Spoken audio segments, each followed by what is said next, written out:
In the landscape of higher education in the 21st century, UNISA stands out. We are the largest university on the African continent with more than 300,000 students, offering a wide range of study choices of incomparable value through our distance learning mode of delivery.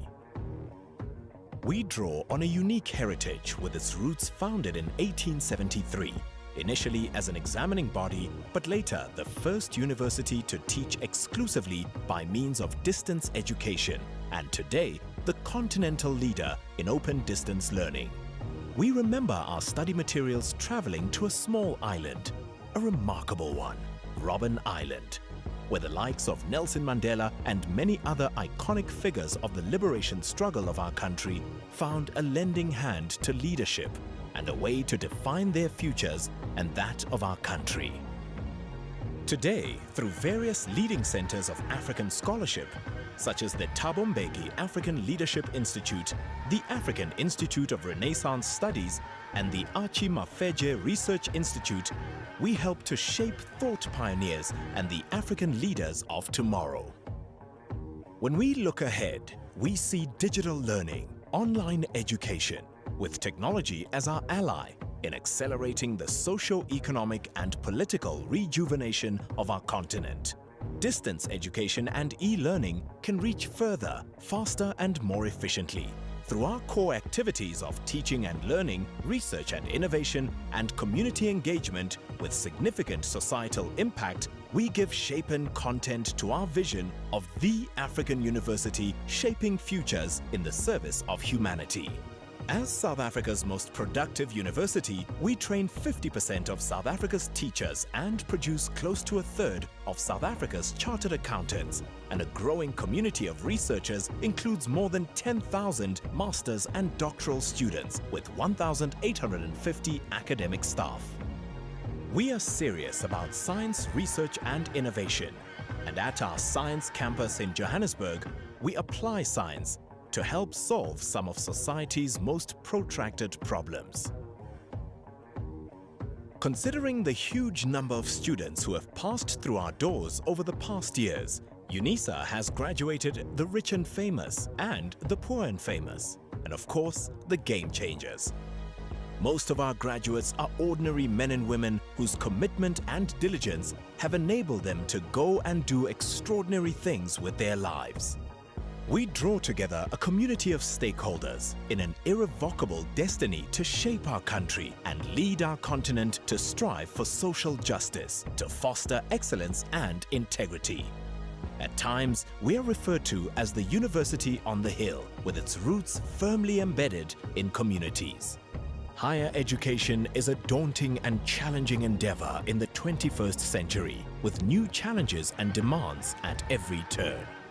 We will continue to shape the future of our people, our country, and the continent. We are more than just a university. We define tomorrow.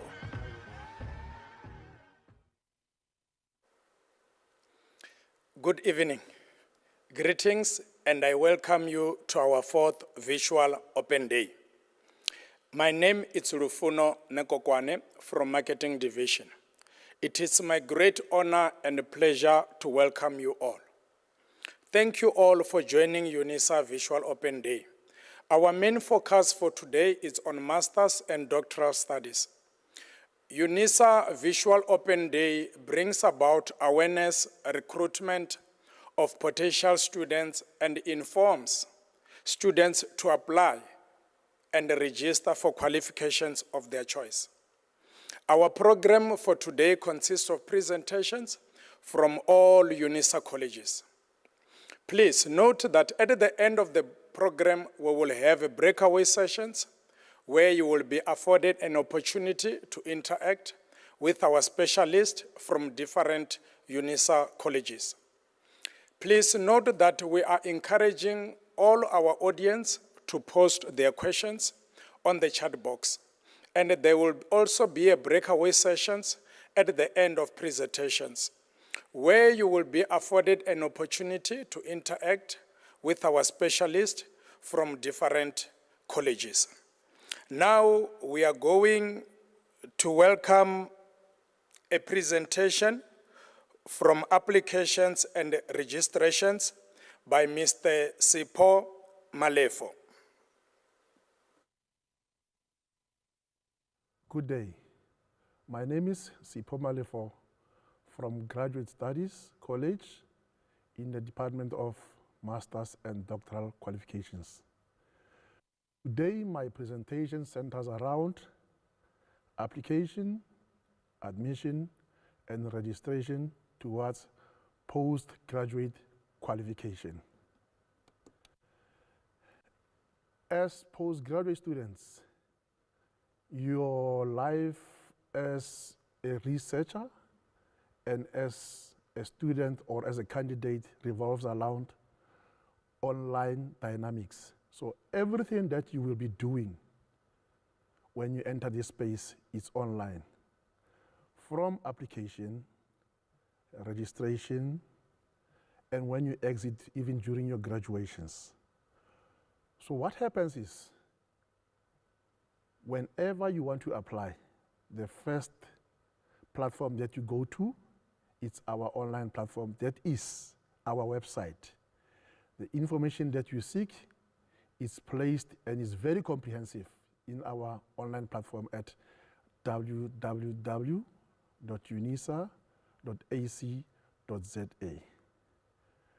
The dimensions of applications have evolved over some time. Previously, students would just rock up, go through the processes, and register. However, tertiary institutions now have to plan, and hence now we seek students to apply prior to admissions, especially in our space at postgraduate studies, because as soon as you do your master's or your PhD, we need to link you with a specific supervisor who specializes in your proposed area of studies. What happens is there are specified dates that students need to apply for. Normally it's between September until December, or for instance, let me correct that, from September until November annually. That's when you apply for admission. And thereafter, after all assessments have been done, students will be able to register from January until March. Same goes with registration, it's online. Now, most importantly is when students plan to embark on a research or postgraduate qualification, it's seek information. The one I've just referred to, which is online. You will find in our website, we have what we call an M&D procedures document, which is very detailed. I implore all students to go through that document. It's comprehensive, it's very detailed. It gives you your life, or you're supposed to be life as a postgrad student. What we need on application, obviously, when you apply, the first thing is, if you are a student, a new student, you will have to apply for a student number. That is the data that you'll be putting on our system. It is the data that you know. It is your names, your ID, date of birth, your address, your email, and most importantly, your email, because that application will not go through if you do not have an email address. Once you do that as a new student, you generate what you call a student number. Once you have that, then you go to the next phase, which is application for admission. That is where you will be telling us about your intent area of research, how you're going to go about it, when do you intend completing it. So during that, you will realize part of the documents that you require is a research outline, which details everything that I've just alluded to. Also included in those documents is your academic transcript, your identity document or passport for that matter, your CV, your curriculum vitae. Please refer to different colleges' requirements, because other departments, other colleges require other additional documents. For instance, College of Science, Engineering and Technology would require you to have a letter that tells us that you have engaged prior to application with a prospective supervisor. College of Human Sciences, especially Department of Social Work, would require that you be registered as a qualified social worker under a specific registered body. So those are some of the dynamics that are involved. So it's important that you engage with that. Once you have prepared all those, then you go into your application space. You submit all those, you upload those documents. Please do not attach them to a specific email. Do not send them somewhere else. You upload them with your application so that they become one package. So that whenever somebody tries to access your application, they find those documents already there. Now, what will happen is upon assessment, there will be the first assessment at administration that will happen to show that you have complied with what the university requires. Now, once that is done, then there is a second assessment that is done by the different academic departments. They will look at, in terms of, do they have the resources, the required skill to supervise you? Is your research viable? Is it researchable? So those are the kind of things that they will look at. Once that is done, then they can determine whether to admit you or not. If you are admitted, from the onset, you are provided a supervisor. That is, before you even register, once we confirm that you have been admitted, you already know who your supervisor is, how to contact that person. Now it will be up to you then thereafter to register from the other period beginning in January normally of each and every year. Perhaps I must enter into this space and tell you about our, qualifications. As a research candidate, you are expected to complete your master's within 3 years. And a PhD, you are required to exit that qualification within 6 years. That means after 3 years, you must have submitted for graduations or for examination and graduate.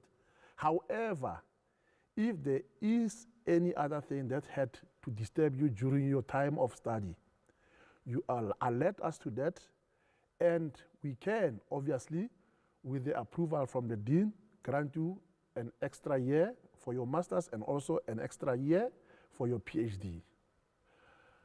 Now I'm going to tell you how our degrees are structured, both for your PhD and your master's. You have what we call a coursework/structured master's, which comprises of different modules and a short dissertation. Some call it dissertation of limited scope. Research, that is what you call a research proposal, and a short dissertation or a dissertation of limited scope. And you have what you call a full research master's, which comprises of a research proposal module and a full dissertation. And then you get to our PhDs, where it's also a research proposal module and your thesis. So those are how our degrees are structured. For coursework studies, you must at least pass 2 modules before you register for the research proposal module. And for a thesis, you must pass the research proposal module before you go into a dissertation. Now, for a research master's, you need to pass a research proposal module before you embark on a dissertation. Same with a doctoral degree, you must pass the research proposal module before you embark on a thesis. So your research proposal module, it's more like when you build a house, it's your house plan, it's your structure, it's your framework on how you're going to approach this research. So you must understand that as soon as you have been admitted, you are registered, you become our student, we are no longer going to use your private emails. We will be using what we call UNISA's My Life email. That is the only recognized platform of communication. The university does that because it is in charge of that email. Anything that happens to that email, the university can sort it out. With private emails, we don't know who we are talking to. We can talk to a Gmail, we can talk to somebody, we don't know if we are talking to the relevant student. But with this email, it means we have that intellectual property and we have that record. It's in our database. That is very important. So let me tell you a little bit about the research proposal module. As I said, that's more like your framework, your house plan on how you're going to approach your research. When you and your supervisor work on the research proposal module, at the end of the day, it must be that you have reached a point where we say you have complied with that requirement. So for that, as a student, you basically have three options. The supervisor may say you have not complied, but he's giving you an optional year to comply. There's another option we say completely you have not complied and you have not been active, you have not been willing to become a student, you have not listened to the guidelines and say, no, thank you, you may continue somewhere else. And obviously there's a third option where you say you have complied, then you can continue into your dissertation, your short dissertation, dissertation of limited scope, or your thesis. Now, what is of importance with this research proposal module is we give students a year to complete this module. That is, within a year, you must complete this module. And the extra year is with approval and recommendation from your supervisor, but it must be approved by the dean or whoever represents the dean. So upon that, we can give you an extra year. However, we cannot go beyond a year because that automatically prolongs your exit years. It makes it now 4-year or 5th year. And that has an impact on our standing as a research university and also in terms of monetary terms. Mostly what we do as graduate studies is we engage with our students. For whatever reason, if a student is registered and finds it upon him or herself that she or she cannot go on with studies, we have that option that you must inform the university where you can defer your studies. And really what we say, if you must defer, it's so that you inform us that we keep that space for you so that the incoming cohort of students do not occupy your space. We reserve it with that supervisor. And most importantly, we reserve that research so that no one can use it elsewhere. It's for you. The implication of not deferring and telling us that you are taking a break is your space will be allocated to someone. When you come back, you apply afresh, and the type of work that you have done, you could lose it to anybody, anywhere. Somebody can snatch it and do it, and we won't be able to defend that. That is very imperative. Now, once that is done, that is during registration, now comes an element of assessment. That is eventually when you're about to graduate. Now, there's a process on its own. That will tell us the type of relationship you have with your supervisor. Because from the onset, before you do that, you must agree with your supervisor that you are ready to submit. Both parties must agree.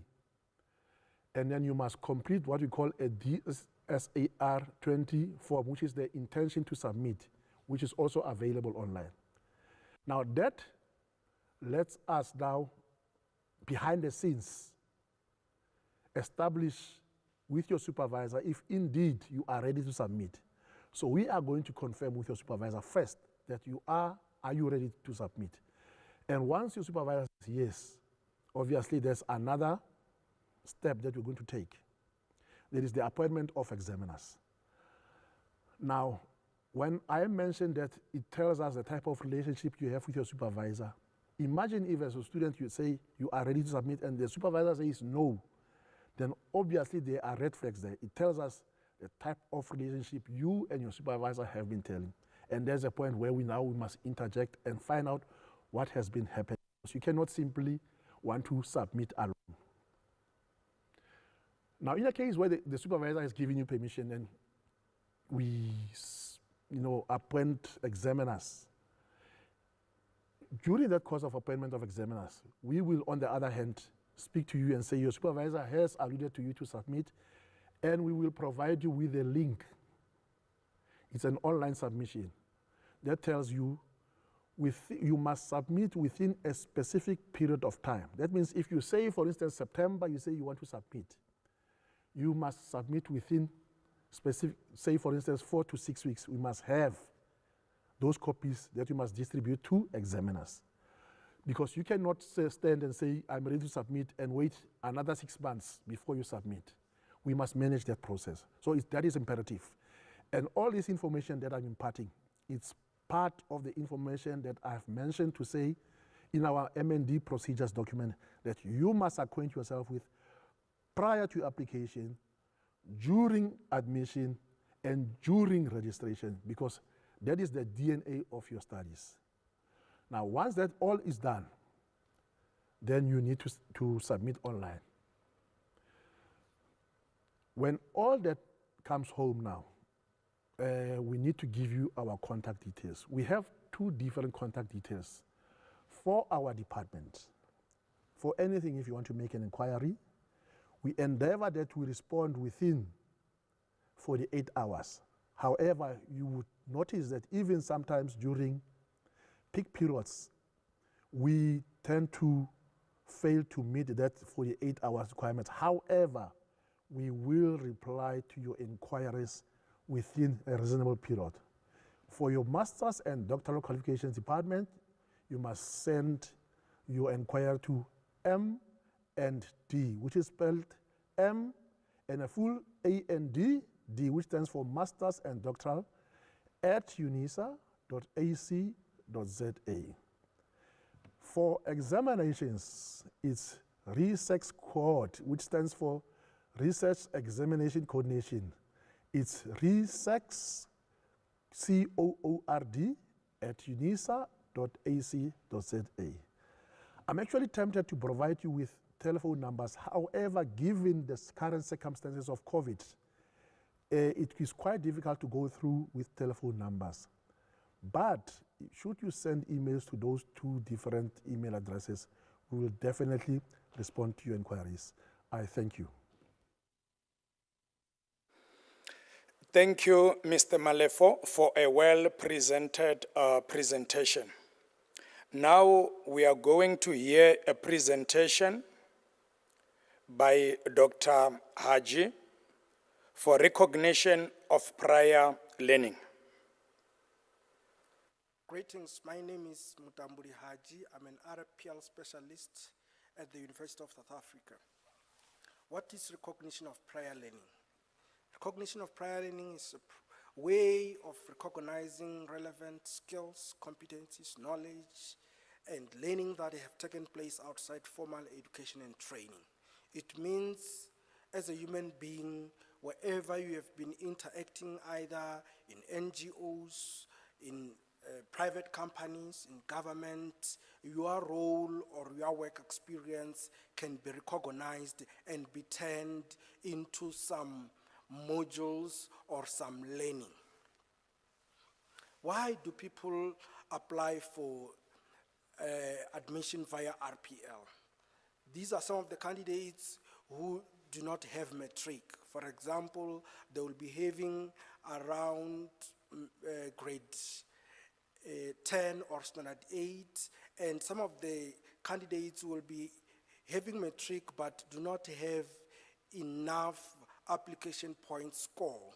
So those students will be referred to admission via RPL. Some candidates who did not get 60% average in their degrees, honors or masters, those candidates will be subjected to RPL so that they will be able to be admitted into the higher qualification, because in qualification, the admission criteria will stipulate that for this qualification, you should have certain minimum requirement in order to be admitted. But those who do not have, especially when it relates to marks, they will be subjected to RPL and can be granted access into the qualifications. Some candidates will be not be having research in their honors or master's studies. You will remember that some programs do not necessarily go into detail regarding their research expertise. So we understand that universities and other institutions have got various qualifications which are not necessarily aligned to research. So such students would want to be admitted into a program in this university, but they do not have research background. We will subject them to RPL so that they can show that whatever they've learned from their workplaces would be turned into some research experience. And if after demonstrating or writing the portfolio, we find that they indeed qualify, we would place them into that qualification of their choice. Number 5, other departments offer non-degree purposes module into a particular either honors or masters. So they will just tell you straight that for you to be admitted into this qualification, if you do not have research or you don't have 60%, they'll prescribe to you particular modules which you must go through and pass them with a particular average so that you are admitted into that qualification. But there are other candidates who might be having experience in a sector but with no relevant qualification. These are some of the candidates who would be working in an irrelevant industry which they are qualified for, but when they are due for promotion or for other opportunities, they would not qualify because they will not be having the minimum qualifications. So these candidates can approach us with some level of demonstration of saying that they've acquired necessary skills related to the qualification, and they can write a portfolio which will make them to be admitted into that qualification. In this slide, I'm just showing you how some of the calculation of APS is done, and you can just go through it during your spare time. Here are some of the profiles which demonstrate those shortcomings which I've indicated earlier, and they're gonna be done via the video sound, and you may please listen attentively. Greetings, my name is Lerato. I am 30 years of age. I passed my grade 10 at Maruatona High School. I've been working for more than 5 years as a bank teller. As expected in my workplace, I am friendly to customers and able to pay attention to detail by making sure that my counting and calculations are accurate. I can write a portfolio in English with supporting documents explaining what my job entails. Very important from Lerato is the fact that she only has grade 10 and has got more than 5 years experience in the banking sector, and she's able to write and also accurate in her calculations. So if she's able to demonstrate this with a grade 10, we will be able to admit her into the qualification of her choice, either the degree or a diploma, without necessarily having a matric. So it's possible that from grade 10, you can be admitted into a degree or a diploma through RPL. I'm gonna demonstrate again Indriani, whose profile is around computing. Please listen attentively. Greetings to you all. My name is Indriani. I hold a Bachelor of Science Honors in Computing with an average mark of 58%. As a postgraduate student, I am aware that I do not qualify for Master of Science in Computing. I started working as an IT technician in different companies and currently hold a Deputy Director position for over 6 years. Fortunately, since my first job, I have been collecting evidence of my roles and responsibilities in the form of photos, videos, paperwork, standard operating procedures, and budgets. So, the process of converting my years of computing experience into a portfolio will not be difficult. Very important about Indriani is the fact that he did his honors, and after getting his results, he realized that he got 58% average, which doesn't admit him or allow him to be admitted into Masters of Science. And he went and acquired experience, and starting as an IT technician to being now a deputy director. So he feels that he can write a portfolio which demonstrates that indeed with his knowledge, he is ready for masters. So such students who do not necessarily have minimum requirement for masters into for admission to masters, we are able to consider their experience via RPL process and admit them. In the next slide, I will be showing you different admission criteria. These relate to the steps on the website which you must go through. Thank you. As you would have clicked the link on the PowerPoint presentation, it will lead you to this site, and that's where you need to choose your qualification, especially when you are applying for undergraduate. So you will come and choose for Economic and Management Sciences. This is for Lerato, but upon coming to this college, she wants to do BCom Business Management. And as soon as she lands in this web page, she will realize that the minimum requirement is metric, and it should have an APS of 21. And I have indicated earlier that you need to study that PowerPoint or a slide with the APS, and in this case, Lerato doesn't have either metric or this APS score. Therefore, she will come and click here on recognition of prior learning and go to staff, where she will contact the relevant RPL's coordinator for the college, of which in this case Lerato will contact Ms. Brios for Economic and Management Sciences.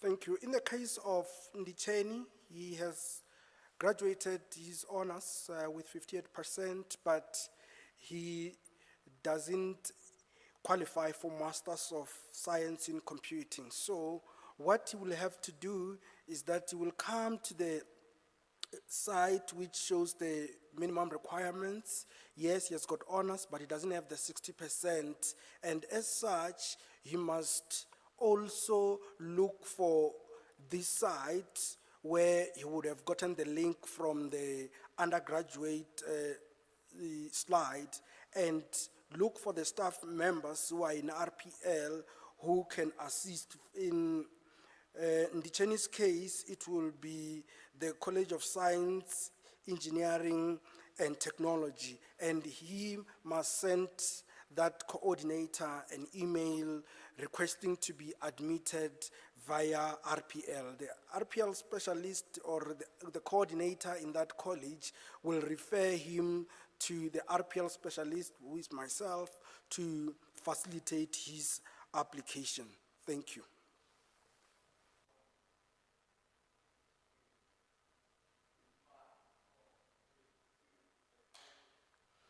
For Lerato and Indriani, they would qualify for RPL for access into various qualifications. For Lerato, it will be an undergraduate qualification, and for Indriani, it will be master's and doctoral studies. So for more information, you can visit our website, which is unisa.ac.za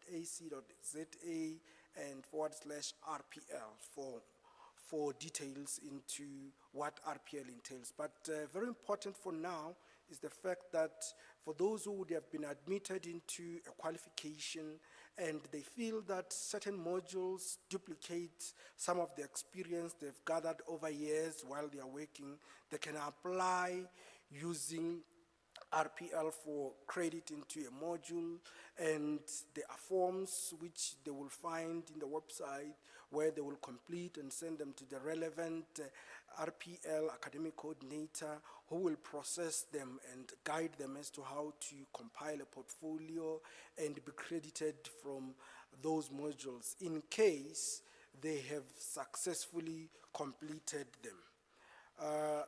I'm just going to show you how some steps which are involved when one is applying for RPL for credit, and it is self-explanatory. Please just go through it and make sure that you complete all the necessary forms which will be sent through to you, and make sure that you are as comprehensive as possible so that we do not disadvantage you.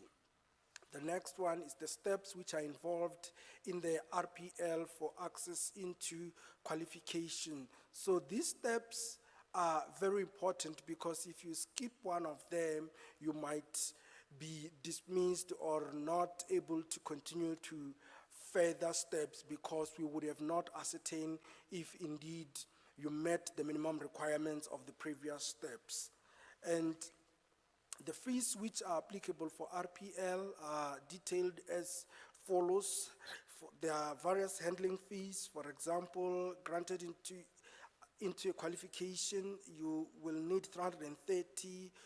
Handling fees for module credit is 220, until the handling fee, which is the highest for doctoral qualification, which is 3,300 for access into the doctoral qualification. So it's very important that you know that this process, as much as it aims at uplifting those who have been disadvantaged, is not for free.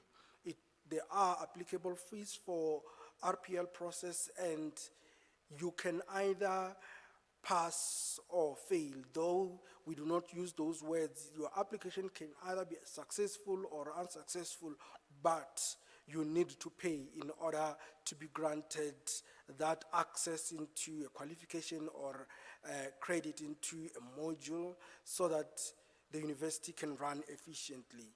And thank you very much for your attention, and looking forward to interacting with you via emails. Bye-bye. Thank you, Dr. Haji, for a well-packed presentation. Now let us listen to the presentation by Professor Mamba.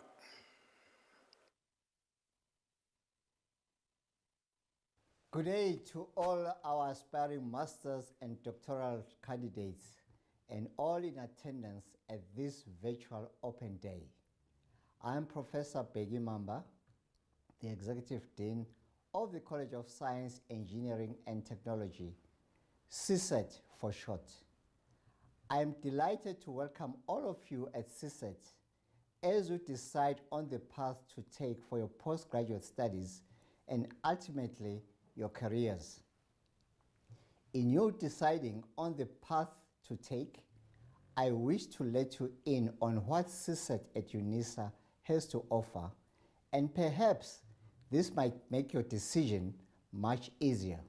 There are two research institutes at CSET, namely the Institute for the Development of Energy for Africa Sustainability, popularly known as IDEAS, as well as the Institute for Nanotechnology and Water Sustainability, known as EyeNanos.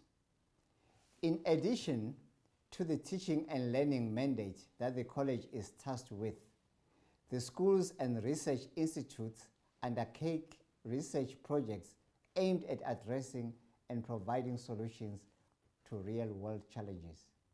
And that is where your master's and doctoral research will take place. The School of Computing has identified the following research areas as needing more emphasis, and these could in fact be a space where some of your research projects could lie. They include frameworks for the evolution of the digital technology economy and the global pandemic. Addressing the cybersecurity skills gap and lack of curriculum at tertiary level, Africanization of the information systems discipline through enriching it with concepts from African ethics, epistemologies, arts and other humanities-related disciplines. Frameworks for expanding open distance e-learning, popularly known as ODEL, that is the research productivity for the scholarship of teaching and learning. The development of technologies, actors and pedagogies for UNISA ODEL communities of practice, developing tools for non-optimal use of human-computer interaction technologies for teaching and learning in developing countries, and the development of machine learning applications for security in South Africa. According to an article that was published in the South African Computer Journal in July 2019, UNISA School of Computing was ranked in 5th position out of 23 universities in terms of computing research inputs. This was indicative of the cutting-edge research and innovative ideas which are being produced by the School of Computing. Now I move on to the School of Engineering. At the School of Engineering, you find 6 disciplines, and these are chemical engineering, civil engineering, electrical engineering, mining engineering, industrial engineering, and mechanical engineering. And the viable research areas include the following: biomedical engineering, otherwise referred to as engineering for health, engineering education, renewable energy, thermal systems, hydrology modeling, Fischer-Tropsch synthesis, process synthesis and bioenergy, integrated water resource management and climate change, nanocomposite membranes and fuel cells, condition monitoring of engineering structures, artificial intelligence, application of computational intelligence schemes for control and protection of advanced electrical power grid. It should be noted that the programs in the School of Engineering are accredited by the Engineering Council of South Africa, known as EXA. And if I move on to the School of Science, I start off with the Department of Physics, where the focus is on experimental and theoretical solid-state physics and theoretical nuclear physics. These involves the preparation and characterization of materials and devices, modeling crystals and many electronic systems, as well as modeling reactions of nuclear and particle systems. Meanwhile, the Department of Mathematical Sciences offers a wide range of research topics, which include the following: matrix theory and linear algebra, epidemiology, categorical algebra, category theory, point-free topology, abstract algebra, group theory, associative rings, point-free topology and cosmology, astronomy, fractional differential equations, spatial functions, orthogonal symmetry analysis, Lie algebra, fluid dynamics, numerical analysis, and mathematics education. From the Department of Statistics, you can expect research topics which center around biostatistical modeling, which include survival models, HIV data, modeling longitudinal data, modeling of HIV data, environmental data and extreme data, optimal designs, time series modeling, statistical process control, machine learning, semi-parametric and quantile regression. Ideas, as I've mentioned before, is one of our institutes which we are proud of, and it offers a wide range of expertise when it comes to areas of process synthesis. And they have a little over 15 years of experience in the development, characterization, and testing of catalysts for a wide range of processes, most notably the Fischer-Tropsch processes. The research expertise at the Institute include, but these are not limited to, process synthesis and design, Fischer-Tropsch catalysis, separation system design, reactor system design, known as the attainable regions, biochemical processes, biotechnology, and communication. The second institute at our college is EyeNanos, and they work extensively at coming up with innovative ways of addressing current and emerging issues relating to water quality and water scarcity. They have two research focus areas, namely nanotechnology and water sustainability. Under the two focus areas, there are research thematic areas classified as follows: membrane science and technology, applied electrochemistry, nanostructural materials, analytical and environmental research, urban water cycle, and water treatment technologies. At CSET, we have also responded to the call which has been made by the Principal and Vice Chancellor of the University of South Africa on undertaking research in some of the niche focus areas that have been proposed. For example, marine studies is a multidisciplinary niche area, but our approach to it as CSET is through an energy perspective. That is looking at the water-energy nexus. We also investigate toxicity concerns, seawater desalination, where we come up with energy-efficient systems for water desalination in order to provide potable water.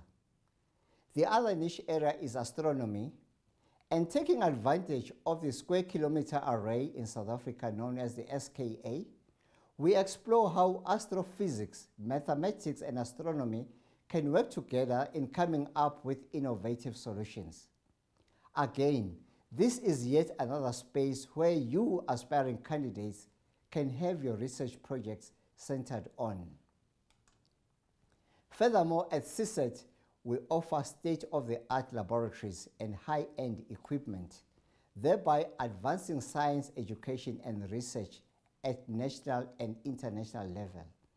Our modern facilities and equipment not only enables the training of both undergraduate and postgraduate students, but they also attract international scholars and researchers to do collaborative research. We pride ourselves on our learner support initiatives, and that includes being well-staffed with a high-caliber NRF-rated researchers and committed lecturers. These make for worthwhile and effective supervision teams. Based on the research topic that one is working on, CSET offers opportunities for student exchange programs abroad to further enhance knowledge and training within a particular research field. Notably, CSET has made a significant impact on several communities in South Africa through its various engaged scholarship projects. These engaged scholarship projects seek to find solutions to societal problems as demonstrated by the Waste to Energy project, the Nanos for Rural Communities, and Computing for Communities projects. Other projects provide innovative ways of educating learners through intriguing robotics, as well as the Learner Research Summit, an event which is supported by Science Age. All these projects are available for you to be involved in as a start to your engaged scholarship. The truth of the matter is, the world we live in and the challenges thereof are forever changing and getting more complex by the day. The world needs a lot, and it needs this from you young people. and you need to think innovatively with the help of tools that you'll have at your disposal here at CSET on how to make this world a better world and a better place for all of us. I thank you.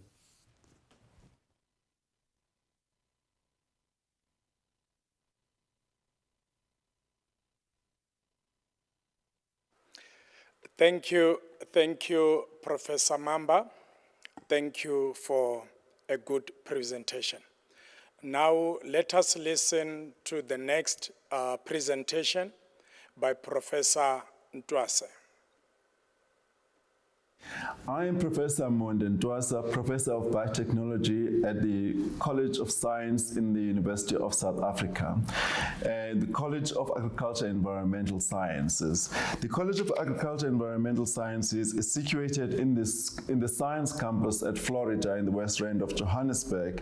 The college comprises two schools, the School of Agriculture and Life Sciences, which has two departments, the Department of Life and Consumer Sciences, as well as the Department of Agriculture and Animal Health. Another school is the School of Ecological and Human Sustainability. This school has got two departments, the Department of Environmental Sciences and the Department of Geography. Life Sciences focuses on human physiology, biochemistry, biomedical sciences, botany, biology, biotechnology, genetics, microbiology, and zoology, while consumer sciences offers courses in food science, clothing and textile, nutrition, and hospitality management. Our college also supports these departments in research facilities situated at the Eureka building. The college offers research in exciting areas, including functional genomics in plants and animals, structural biology, drug discovery and development research, and that drug discovery and development research is based on small molecule drug discovery, phytochemistry involving medicinal plants, vaccinology, and food science.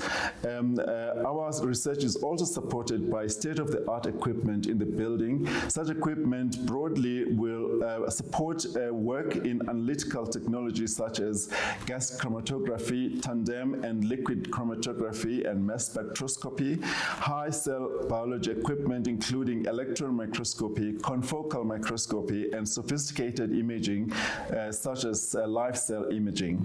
We have a range of molecular biology equipment, including an in-house high-throughput next-generation gene sequencing facility.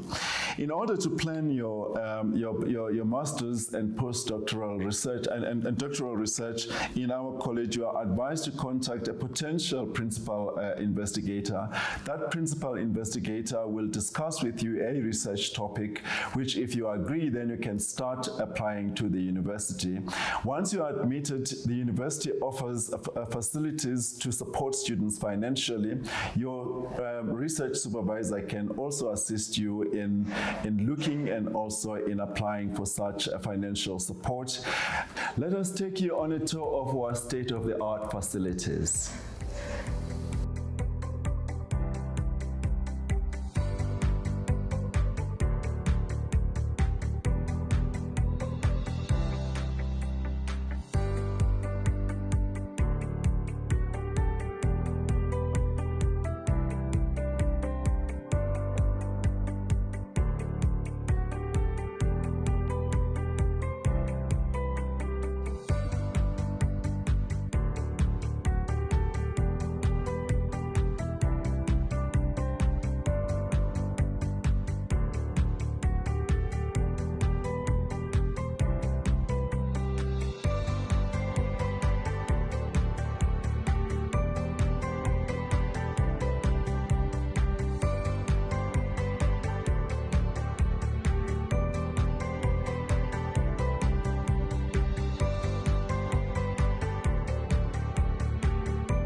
Thank you, Professor Ntwasa from College of Agriculture and Environmental Science. Now we are going to get a presentation from Professor Manamela. Hi, this is Professor Tukishi Manamela. I'm the head of graduate studies and research in the College of Law, and I will be taking you through the research that is being undertaken in the college and the master's and doctoral degrees offered in the College of Law. This is what I will be speaking about, starting with the introduction, vision and mission of the college, the objectives with regard to research and postgraduate degrees, admissions and registrations, student support and throughputs, and then get to the conclusion. The College of Law's research and postgraduate degrees are founded in the UNISA's 2016 to 2030 vision of the African University Shaping Futures in the Service of Humanity. And the college gives particular focus on the strategic focus area number 1 that seeks to be achieved by striving towards becoming a leading ODEL comprehensive university in teaching and learning, research, innovation and community engagement, and quality assurance based on scholarship. Therefore, the college's research activities and postgraduate programs are informed by the broader university vision and research strategy.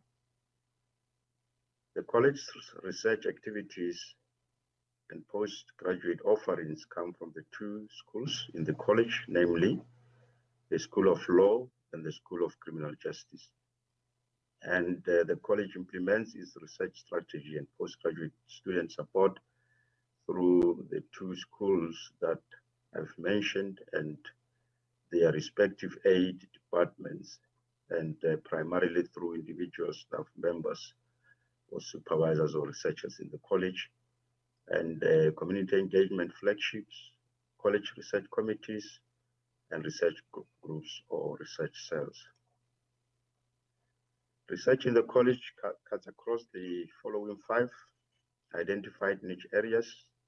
Number 1, knowledge generation and human capital development in response to the needs of South Africa and the African continent. 2, the promotion of democracy, human rights, and responsible citizenship. 3, innovation and capacity building in science and technology. 4, economic and environmental sustainability. And the last one, open distance e-learning. The 2 schools in the college, which are the School of Law and the School of Criminal Justice, as I said, have 8 departments in total, 5 departments under the School of Law and 3 under the School of Criminal Justice. The departments that fall under the School of Law are the following: Department of Criminal and Procedural Law, Department of Jurisprudence, Department of Mercantile Law, Department of Public, Constitutional and International Law, and the Department of Private Law. And the 3 schools under the 3 departments under the School of Criminal Justice are as follows: the Department of Corrections Management, Department of Criminology and Security Science, and the Department of Police Practice. The vision and mission of the college. The vision: the college strives to be the leading college of law and justice in Africa. And its mission is as follows: to provide a comprehensive open distance e-learning in a socially responsible and distinctive manner that produces excellent scholarship and research, provide quality tuition and foster active community engagement, and that it does by being guided by the principles of lifelong learning, student-centeredness, innovation, and stakeholder engagement within the African and global arena. The research and postgraduate degrees objectives. The college strives to achieve the following 6 objectives. 1, to increase and diversify the number of researchers, especially developing and emerging researchers. 2, develop and support young and upcoming and underrepresented researchers. 3, increase the number of NRF-rated researchers, especially amongst the designated groups. 4, increase the number and value of research grants and number of grant holders in the college. 5, increase the number of research outputs. And here we are also looking at the research produced and published by postgraduate students. Lastly, increase the master's and doctoral throughputs and intensify student support. And to this end, the college has adopted the university's research and innovation strategy framework as follows. 1, productivity. That's where I spoke about increasing the research outputs and M&D throughput, sustainability. Here we are talking about publishing in high impact journals. We're talking about the quality of publications, increasing the number of research grants, and increasing the number of rated researchers in the college. The third one, transformation. It talks about diversity in researchers producing research, looking at the designated groups, and also producing research that solves African problems. The last one is influence or impact. The research that is being produced by academics or researchers in the college or even our students must influence policies, legislation, practices. It must produce new knowledge, and it must impact on South Africa and the African continent. Postgraduate degrees, policies and procedures. The postgraduate degrees are being managed or regulated by a number of policies. They include the policy for master's and doctoral degrees, the procedures for master's and doctoral degrees, and these procedures that I am talking about must be read in conjunction with other policies, which include the admission policy, the assessment policy, the research and innovation policy, tuition policy, and policy on research ethics, and so forth. These policies and procedures at college level are being managed by the head of graduate studies on behalf of the executive dean. So it is the responsibility of my office to see to it that these policies are adhered to.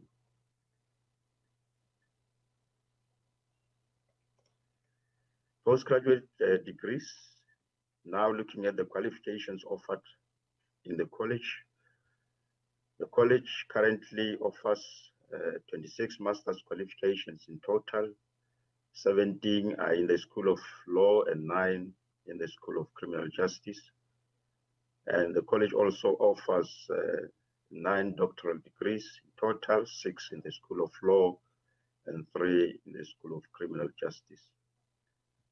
It is important to note that starting from the 2020 master's and doctoral students cohort, here we are talking about students who were registering for the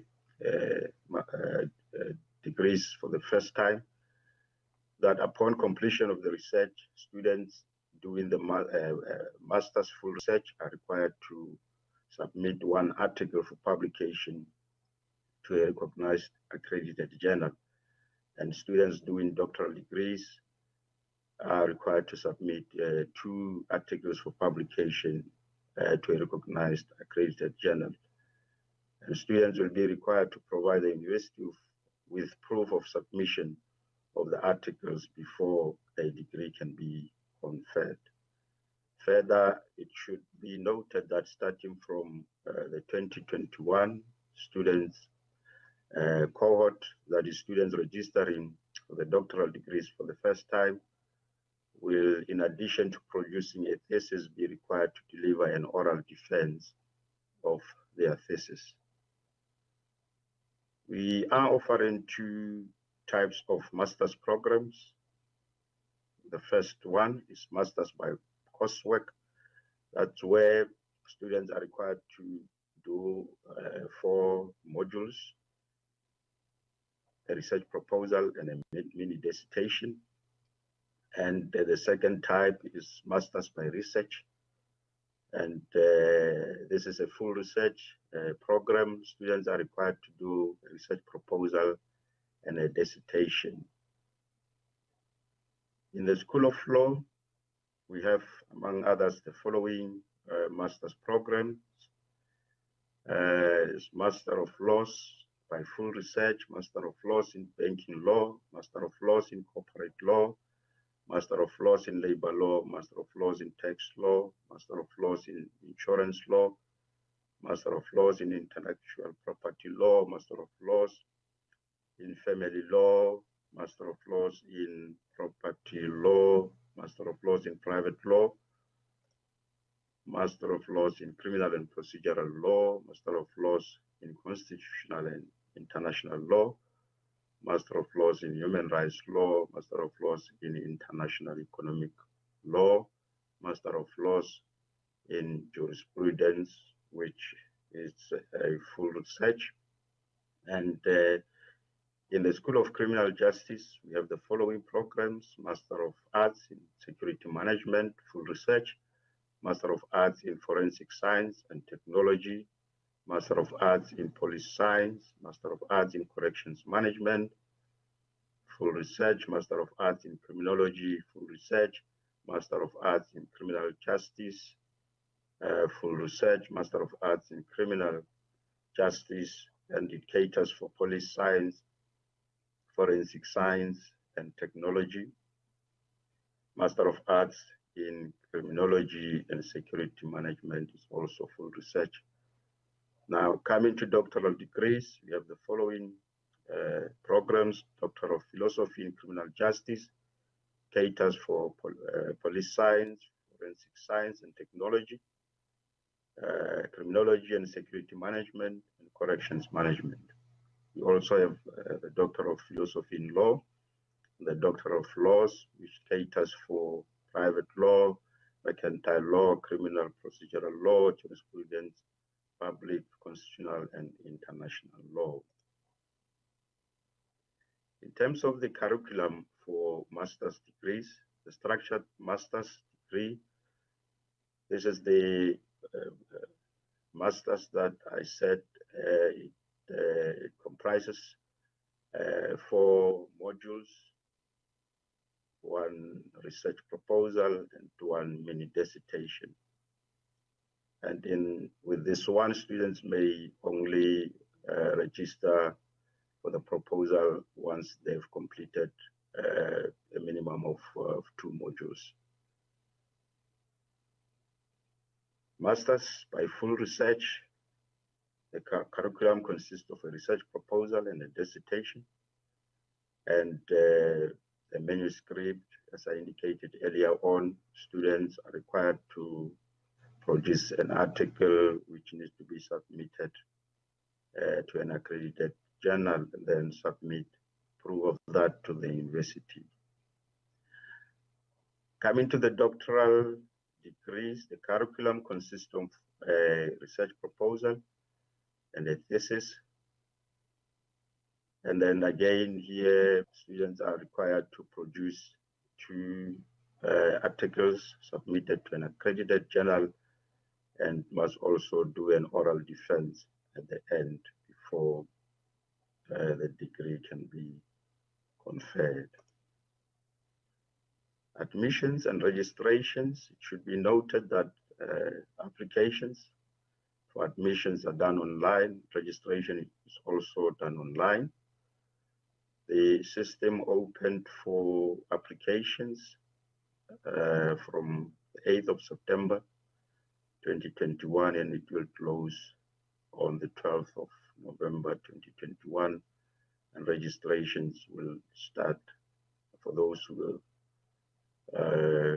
have been admitted from the 4th of January 2022. Admissions requirements for a structured master's degree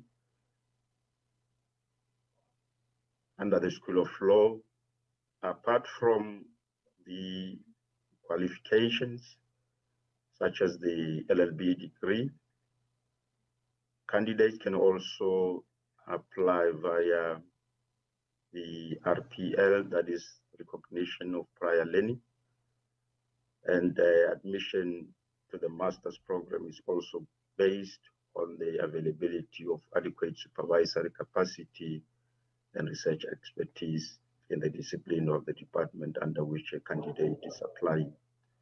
And for a master's degree by full research, apart from an appropriate bachelor's degree, again, candidates can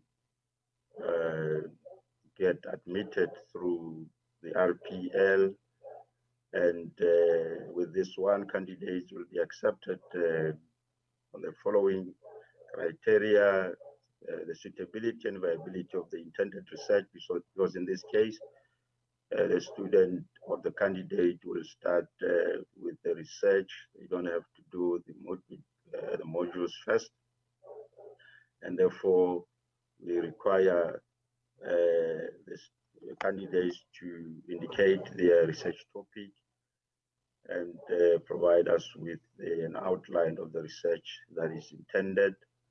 And again, we consider a number of things such as supervisory capacity and the research expertise in the discipline or the department. Admissions for a doctoral degree, Doctor of Laws, again, apart from the LLM degree that we require, candidates can apply via the RPL, and in addition to that, applicants need to submit a research outline describing their intended research, and also with this one, the suitability and viability of the intended research is important, and we also look at a number of things, including supervisory capacity in the department.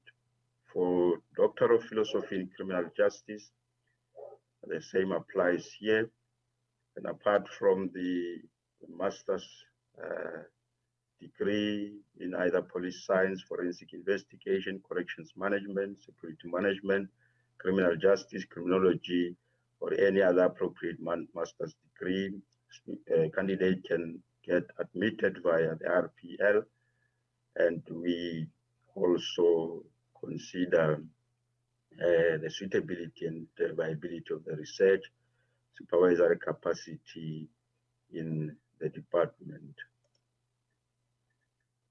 Doctor of Philosophy in Law, the same applies here. And back to the RPL, who can apply for recognition of prior learning. Anyone is 23 years old and above, and the candidate must have matric or grade 12. They must have 3 or more years of working experience, which is directly relevant to the subject or module that is being applied for. 2 types of RPL. First one is for module credits, and the second one is for access into a qualification. In other words, one can apply via RPL to be credited for certain modules, or apply via RPL to get admitted to a qualification. And as I indicated, a number of things will be considered, including the skills and knowledge of the candidate related to the qualification that one is applying for. Candidates must apply through the admissions department, and they must meet the admissions requirement for a chosen qualification, and they must register. And in the case of RPL for modules, they must identify the modules where they feel that their experience meet the learning outcomes of that particular module or modules. Okay, the person that can be contacted for RPL applications is Ms. Murle Lewis. Her contact number is 012-429-8724. Her email address is mlewis, that is mlewis@unisa.ac.za. The candidates who have been rejected can appeal, and they must appeal via the College of Graduate Studies, that is the college overseeing all the master's and doctoral degrees, matters and processes. And as I said, registration is online. The study material is also online. In other words, there will not be any delivery of hard copies to the students. The material is available on the platform called My UNISA. Once registered, you need to also register on My UNISA. Registration is on an annual basis. In other words, students need to register every year and pay for their studies every year up until they complete the qualification. And registration is normally from January to end of March every year. Students doing the proposal have 1 year to complete the proposal, and they may get one additional year, but only in exceptional cases or circumstances.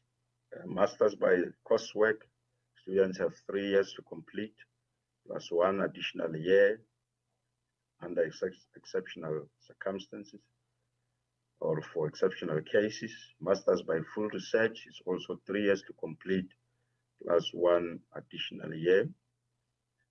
Doctoral degree, it's 6 years, plus 1 additional year.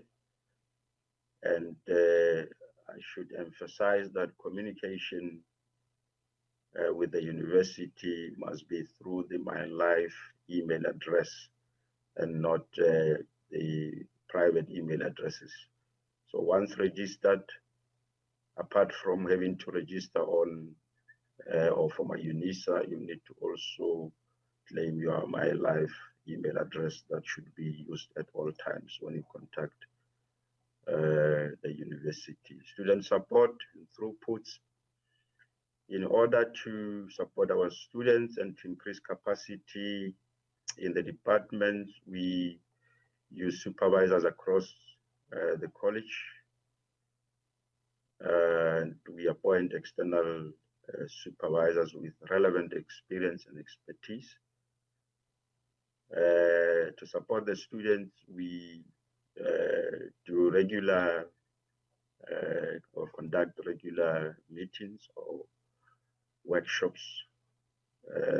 We do that online now because of the COVID-19 situation. And we try our best to control the supervision workload. Here we're talking about the number of students that are being allocated per supervisor. We would like to increase the number of staff members with doctoral degrees so that we can have staff members who can supervise at both master's and doctoral level. And as I said, we organize workshops to capacitate our students, and we make it compulsory for students and supervisors to complete supervision agreements. This is an agreement in which the supervisor and the student will have or include responsibilities, expectations, timelines. And the agreement help both the supervisor and the student to be focused and to also work within certain time frames in order to assist the student to complete within the given time. We are striving to reduce the completion of the research proposal period to 1 year, and the completion of the mini dissertation also to 1 year, between 1 year and 2 years. The completion of a full research master's, would like to shorten that period to 2 years and shorten the thesis completion period to between 4 years and 6 years. And we are striving at all times to adhere to the university rules and policies. In conclusion, the college, among others, through research and postgraduate degrees, would like to achieve the following: increase support for researchers and M&D students in order to increase the number of staff members who produce quality research published in high impact accredited journals, increase the number of supervisors, and also increase the throughput rates. Secondly, to create and sustain a supportive and enabling research environment for all the researchers in the college through various intervention strategies, such as research workshops, writing retreats, mentoring of developing and emerging researchers, mentoring of inexperienced supervisors, so that they can be in a position to provide adequate support and guidance to our masters and doctoral students, increase the number of NRF-rated researchers, and also increase the number of postdoctoral research fellows and academic associates. Also, the aim being to provide adequate support to our masters and doctoral students. Thirdly, to produce quality research and produce leaders in knowledge generation, transformative scholarship, and research that responds to the needs of the society. And lastly, to produce research and new knowledge being guided by excellence, integrity, quality, rigor, and ethics, and contribute to the development of society by producing postgraduate graduates with sound knowledge, scholarship, skills, and the necessary expertise. Thank you very much. Thank you, Professor Manabela. Without wasting any time, let us listen to presentation by Dr. Chikutima from the College of Accountancy. Warm greetings to all our stakeholders from the College of Accounting Sciences at the University of South Africa, popularly known as UNISA. My name is Dr. Chisinga Chikutuma, and I'm the Head of Research and Graduate Studies in the college. My presentation focuses on 3 themes, namely structure of the college, master's and doctoral degrees offered by the college, and supervision/NRF ratings in the college. I will start off with the structure of the college. The College of Accounting Sciences is one of the 8 academic colleges in UNISA. It prides itself for being the biggest producer of highly competent Black Chartered accountants in the country. CAS is also contributing to the achievement of the national development goals by producing master's and doctoral graduates who can conduct independent research. CAS is made up of two schools, namely the School of Applied Accountancy and the School of Accountancy. Under the able leadership of the Executive Dean, the college houses 6 departments. 4 are from the School of Accountancy and 2 are from the School of Applied Accountancy. I will name the departments. Those are auditing, financial accounting, financial governance, financial intelligence, management accounting, and taxation. Alongside these 6 academic departments, the college has 3 extra portfolios which help bolster service provision by the college. These portfolios are the head academic quality assurance and enhancement. Secondly is the head of tuition and learner support.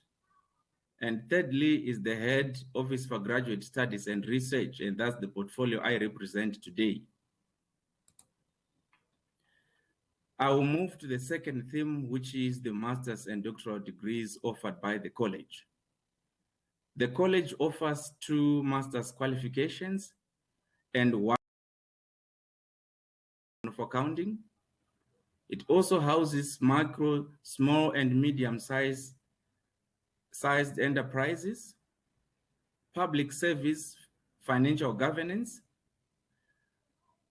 Management accounting has management accounting, financial management, and environmental management as our major themes. Lastly, financial accounting has financial reporting and accounting education. There is also a new and topical focus area which was introduced as a response to Africa's needs, and it is called Designing Fiscal Policies to Fund Africa's Energy Transition. I move to the last theme, which is supervision.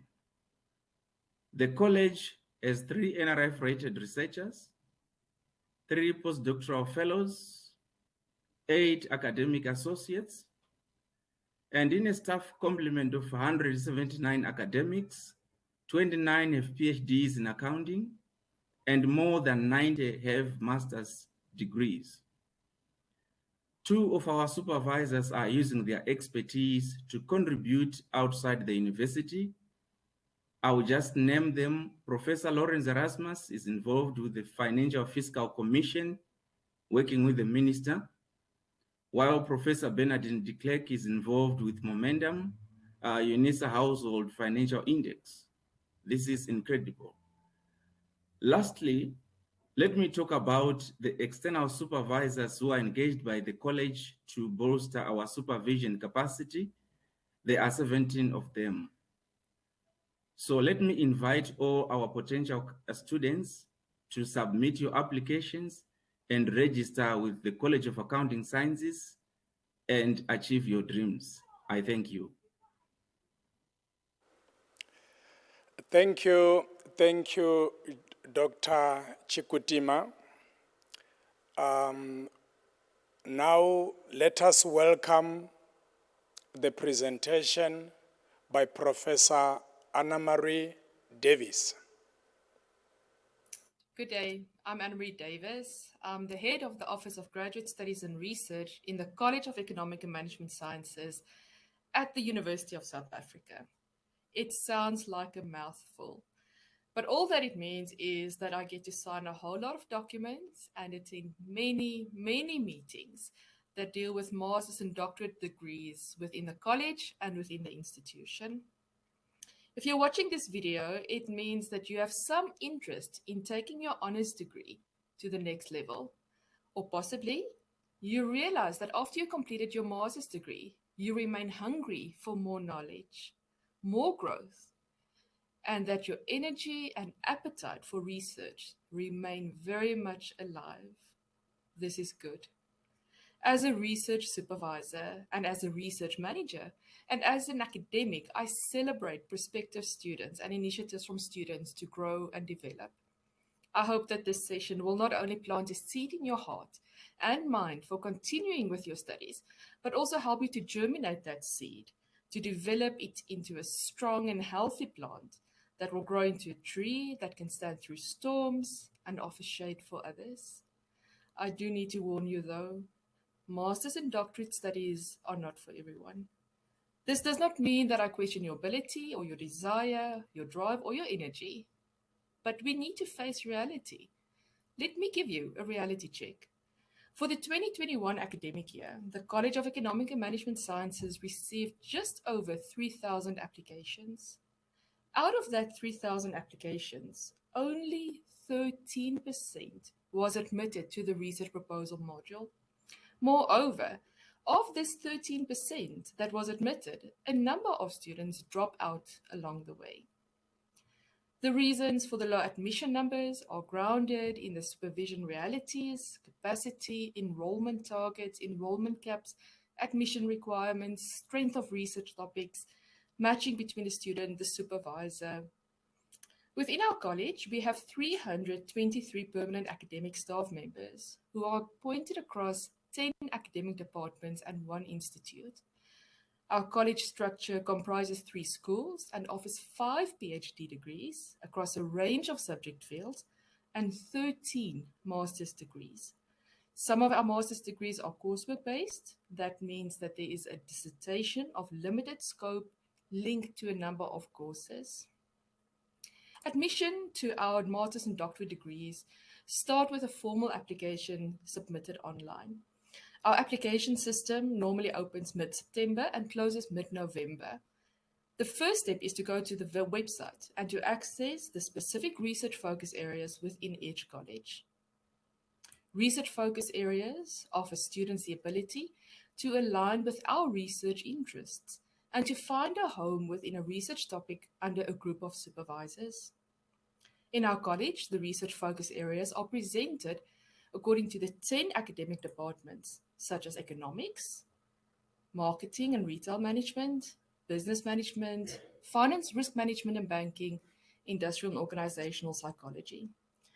Within each of these academic departments, a number of research focus areas exist, and those are led by a number of research supervisors. The research focus areas indicate the capacity as well as the profiles of the potential supervisors, and it offers guidance on the expression of interest essay that is required when you apply for admission. And so the journey begins. Once you have decided on a research focus area and you've identified a potential research topic that you're interested in, you will move forward to listen and read through the various ranges of academic articles on research, on topics of research, and on the subject field that is available and made available through the research focus area. From that point, your application is submitted. And at that point, that is where the academic department sits down to look at all of the applications received for admission. We do not do admission according to a first-come, first-served basis. We look at a number of factors when we consider your application for admission. Those factors obviously deal with the admission requirements, your academic record, the strength of your academic expression of interest essay, the fit between the research topics in the focus area, and then we also look at the number of supervisors and their capacity and availability. If you are selected to be part of our master's and doctorate group, the College of Graduate Studies will notify you and invite you to register for the qualification. At that point, to get the details of your supervisor, and that is where the journey begins. And it's important for me to confirm to you that it really is a journey. It starts with a thought and it ends possibly with a publication beyond graduation. I want to tell you a little bit more about the College of Economic and Management Sciences. Our college is the highest contributor to doctoral qualifications in the fields of economic and management and financial sciences in the country. Our students come from all over. Our cohort of master's and doctorate students represent 29 countries. The majority of our students are from South Africa, with roughly 63%. The remaining 27% of our students are from Zimbabwe, Ghana, and with smaller groupings from Ethiopia, Namibia, Nigeria, Kenya, Uganda, Pakistan, Malawi, Botswana, Mauritius, Vietnam, Congo, and Brazil. We are excited about the interest in our degrees, but also the possibilities to conduct research through our student projects and in so many contexts, cultures, and countries. Our master's and doctorate programs, as well as our research agenda, is informed by the research framework of the University of South Africa. This framework is built on 4 imperatives and framed within the principles and practices of ethical research, academic integrity, and quality. In terms of productivity, we do more than counting the beans, but it does involve some counting. Within the College of Economic and Management Sciences, we have awarded 276 full research master's degrees in the last 5 years. For 2021 to date, we have awarded 54 degrees. In terms of doctoral degrees, 122 doctorate degrees has been awarded by this college over the last 5 years, and we have another 20 for the 2021 academic year to date. As a college, we continue to grow in terms of our postgraduate numbers, and we are working towards a cohort of 30% of our total enrollment to be within master's and doctorate studies. In terms of our influence imperative, we want to do research that make a difference and address real problems. We want our students to do the research that make a difference in our society, in the policies of our country, in the practices of our citizens. I'm really excited about the work that's already being done in our college. For example, Mr. Sitribo Onward Mfuya interrogates the implementation of land reform and looks at programs of post-settlement support in the Amatoli District Municipality. Another doctorate student, Ms. Natalia Weibach, is working towards a framework of support for strategies for small, medium enterprises in the Northern Cape. Ms. Malente Modungwa investigates the use of blockchain technology as a central food traceability system in the South African fast-moving consumer goods industry. Finally, Ms. Montleba Ntuyantu maps the implications of 4IR on the small-scale farming in the South African agricultural value chain. These are some of the examples where we are merging societal problems, engaged scholarship, and scientific research methods to strengthen the influence of our research. But the influence of our research should extend beyond obtaining a qualification. Here, I recall the wonderful work done by our postdoctoral fellows and graduates. For example, under the watchful eye of Professor Godwell Nahambu, the Exara Chair in Climate Change and Sustainability Transformations, Dr. Katana Dube, a recent PhD candidate, continues on the postdoctoral research journey and has published a number of book chapters on the Sustainable Development Goals for society. Their research feed into the body of knowledge on local government, service delivery, and deals with food security, energy, climate action, and biodiversity. Another example is in our Department of Economics, under the leadership of Professor Nicholas Oriambo, where his current and former students work towards macroeconomic policy analysis across the continent. Through their research outputs, contributions, and commitments, the Department of Economics has received a number of accolades. For example, in the ranking system for research papers in economics, the department was recently listed among the top 25 and the top 12.5% of departments or institutions in South Africa and Africa. In South Africa, it's ranked number 5 out of 59 institutions. At the same time, the College of Economic and Management Sciences is ranked number 7 in South Africa and number 15 in Africa. When looking at the imperative that deals with sustainability, we see the increase in external funding for research as a positive move towards sustainability and financial sustainability. We also celebrate the cohorts of younger students and staff joining our institution and our college, and that offers the promise of sustained research practices and endeavors. What's also grounded in this imperative is the assurance that our qualifications are offered with integrity and awarded beyond any doubts. This means that the reputational value of our qualifications are maintained and strengthened. Finally, the transformation imperative deals with the profile of our students and the profile of our graduates. 77% of our students are African, 11% are white, 8% Indian, and 4% colored. We also celebrate the change in the profile of our supervisors, but it's much more than just looking at race. Transforming our research agenda, changing the focus and the content of our research are part and parcel of our efforts. As a college, we are geared towards contributing to the knowledge on African context and the growing of body of knowledge on Africa, from Africa, and for Africa. Finally, we are unashamedly committed to integrity and ethics. You will see from the diagram that ethics, integrity, and quality form the core of our research and postgraduate studies framework. As responsible researchers and supervisors and postgraduate students, we have no choice but to conduct our research in an ethical manner, using methods that do not expose our respondents or participants or endanger them. We here are bound to integrity and fair research practices that protect the rights of all stakeholders. At the same time, research integrity is the counterpart of research ethics, where research ethics focuses more on research governance and the program or study level. Research integrity takes at its focus the researchers themselves, emphasizing the values and the virtues of those conducting the research.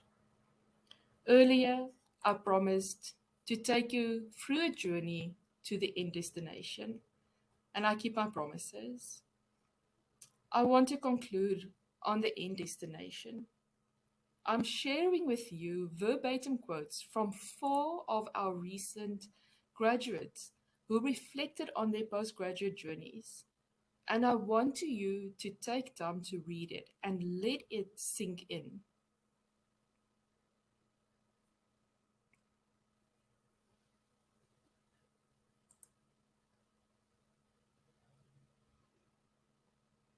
Our students talk about not knowing the answers, about frustration, sleepless nights, anxiety, taking 4 days to write a meaningful paragraph. That is part of the journey, but the end destination takes us to an aha moment, takes us to graduation, making our graduates and our students form part of a community of scholars. I want to conclude on this end destination. What is next? I hope to see you in the breakaway sessions and to answer some of the questions that you might have, but moreover to engage with you on a more personal manner. I will have my colleagues with me in the breakaway room. Finally, success in postgraduate studies is based on the efforts of our students, as well as the dedicated supervisors who guide, support, encourage, sometimes threaten, sometimes push our students to reach that milestone. And today might just be the first step in your journey. Thank you. Thank you, Professor Davis, for a well-packed and a clear presentation. Now let us welcome 3 presenters, Professor Mabunda, Professor van der Berg, lastly, Dr. Kelebogile Mudau. Good day. I am Professor Mabunda. I'm the Deputy Executive Dean of the College of Education. The College of Education strives to be the first choice provider of quality, open and distance learning education programs in Africa, and it is a recognized center of excellence internationally for teaching, learning and student support, research and innovation, and engaged scholarship that focuses on the initial preparation of teachers, as well as the continuous professional teacher development. There is a high level of understanding in the College of Teacher Education in terms of national imperatives, some of which are the need for more and better teachers, early childhood education, teaching practice, African language teachers, science, technology, engineering, and mathematics. The College of Education is a major role player and has always been committed in addressing these and other teacher education needs and imperatives. Some of the key institutional strategies that inform the College of Education programs are the recognition that UNISA is first and foremost an African university. It is a cutting-edge, open distance e-learning institution. UNISA is committed to ensuring that students enjoy quality experience, that it offers contextually relevant programs utilizing the various UNISA regions for facilitation of learning. This is undertaken by a committed and a transformed and diverse staff for our students and for national development. The College of Education produces 50% of all teachers in South Africa. It addresses the needs of learners, schools, communities, national and provincial education departments for well-qualified and excellent teachers. The College of Education comprises two schools, the School of Educational Studies and the School of Teacher Education, the Center for Continuous Professional Teacher and Community Education and Training, the Teaching Practice Office, the UNESCO Chair on Open Distance Learning, the Commonwealth of Learning Chair on Open Educational Resources, and the Institute for Open Distance Learning, and this is a research unit. As the College of Education, we offer programs in the following disciplines: mathematics, science, technology, and environmental education, early childhood education, inclusive education, adult basic education and training, language education, arts and culture, other subjects designated as national priorities. The College of Education offers a range of master's and doctoral programs. We offer the following programs: Master of Education in Comparative Education, Master of Education in Curriculum Studies, in Educational Management, in Educational Management General, in Environmental Education, in History of Education, in Inclusive Education, in Mathematics Education, in Natural Science Education, in Open and Distance Learning, in Philosophy of Education, in Psychology of Education, and the last one is Master of Education in Socio Education. At doctoral level, the College of Education offers a range of programs, including the Doctor of Philosophy in Education, and that's in Comparative Education, a Doctor of Philosophy in Education, Curriculum Studies, in Early Childhood Development, in Educational Management, in Environmental Education, in History of Education, in Inclusive Education, Doctor of Philosophy in Education, Language Education, in Mathematics Education, in Natural Science Education, in Adult Education, in Open Distance Learning, in Philosophy of Education, in Socio-Education, in Technology Education, and the last one is Doctor of Philosophy in Psychology, and this is in Psychology of Education. As I conclude the presentation, and with reference to the COVID-19 pandemic situation, I take this opportunity and refer to Gora, who argues that, and I quote, "Although the road ahead of us may not be easy, we cannot afford to fail." Our own Professor Ramose cautions that mutual care for one another as human beings precedes concerns for the accumulation of wealth, for example, but that mutual care should promote interaction and interdependence. A number of scholars hold the view that we can choose to walk through it, dragging our anxiety, our prejudice, and old ideas.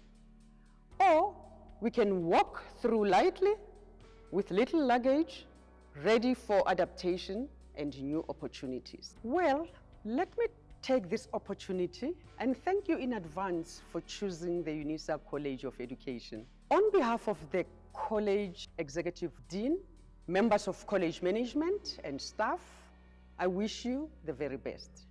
Thank you.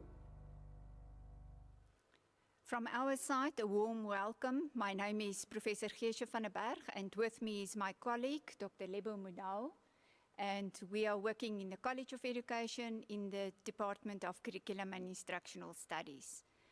We are responsible for the Masters in Education in Open Distance Learning, and we are going to share some information on this specific program with you. So the EMET in ODL we regard as a just-in-time qualification which will provide you with the necessary knowledge and skills to teach online in any open and distance learning environment.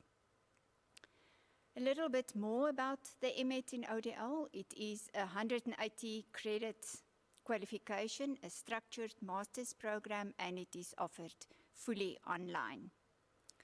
With regard to the structure of the program, the EMET in ODL consists of 4 compulsory modules which cover 4 broad topics in the ODL environment, which consists of theory and research in ODL, curriculum development in ODL, management in ODL, and technology in ODL.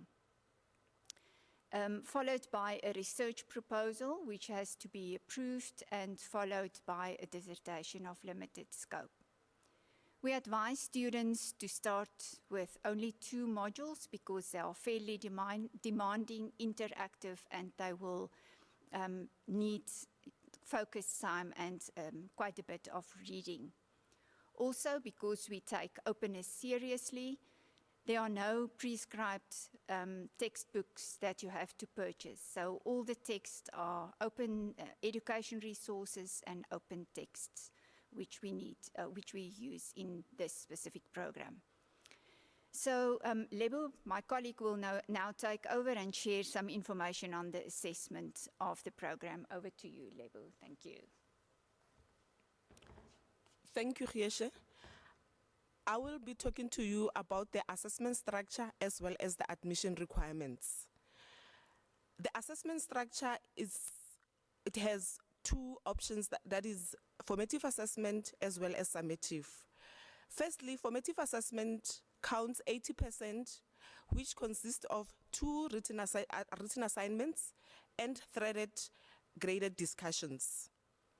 Then followed by summative assessment, which counts 20%. It is a summative portfolio that is submitted during the January-February examination period.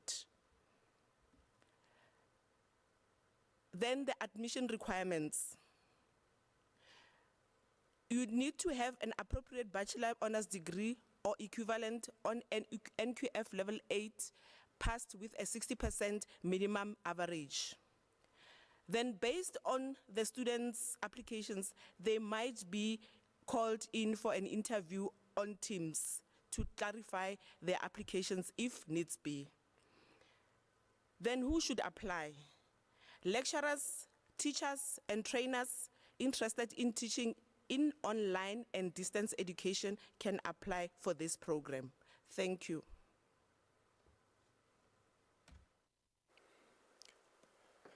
Thank you for a short and a well-packed presentation. Now we are going to hear the presentation by Professor Madise Mokele. Good day. I'm Mokele Madise, a professor in the College of Human Sciences, and I'm also a coordinator for the master's and doctoral degrees in the same college. I'm here to talk to you about our master's and doctoral programs.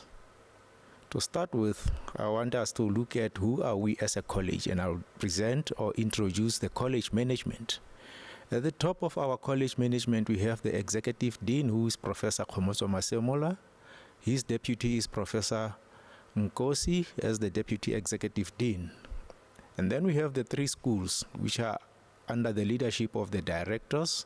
The School of Arts is under the directorship of Professor Nombeko Mpako. The School of Humanities is under Professor Rothni Chaka. The School of Social Sciences, Professor Mary Moliki. And then we have the different portfolios. These portfolios are the office or the head for the Office of Graduate Studies and Research under Professor Mavandu Mudzusi, the head of the Office for Tuition and Learning under Professor Nampombe Sarombe, and quality assurance is under Professor Noktula Tlabangani. And as I have already introduced myself, I am the manager or the coordinator for master's and doctoral degrees in the College of Human Sciences. I want us to talk about the structure that I've already introduced. I've already introduced you the three colleges. The School of Arts is made up of the following departments: the African languages, Africans and theory of literature, art history, visual arts and musicology, Department of Communication Science, English studies, information science, linguistics and modern languages. Moving on to the next college, which is the next school rather, which is the School of Human Sciences. It is the Department of Anthropology and Archaeology, the Department of Christian Spirituality, Church History and Missiology, the Department of History, the Department of Biblical and Ancient Studies, the Department of Philosophy, Practical and Systematic Theology. And then the last department is that of Religious Studies and Arabic. The last college is the College of Social Sciences, and it is made up of the following departments: the Department of Development Studies, Health Studies, Political Sciences, Psychology, Sociology, and Social Work. We move on. The vision of the college is that it is an African center of excellence in the human sciences by making a continuous and positive contribution in the service of humanity. As a college, we strive for excellence in teaching and learning, research, and community engagement that together make a positive difference in the lives of individuals and communities that we serve. As a college, we also pride ourselves by focusing mainly on student-centered learning. And as what Mark van Doren had said, and I quote, he says, "The art of teaching is the art of assisting discovery." It is a team effort with students at the center. And Kembler, and I also quote Kembler, he says, it described two broad orientations in teaching: the teacher-centered or content-oriented conception and the student-centered or learning-oriented conceptions. In a very useful breakdown of these orientations, he supports many other authors' views in relation to student-centered view, including that knowledge is constructed by student and that the lecturer is only a facilitator of learning rather than a presenter of information.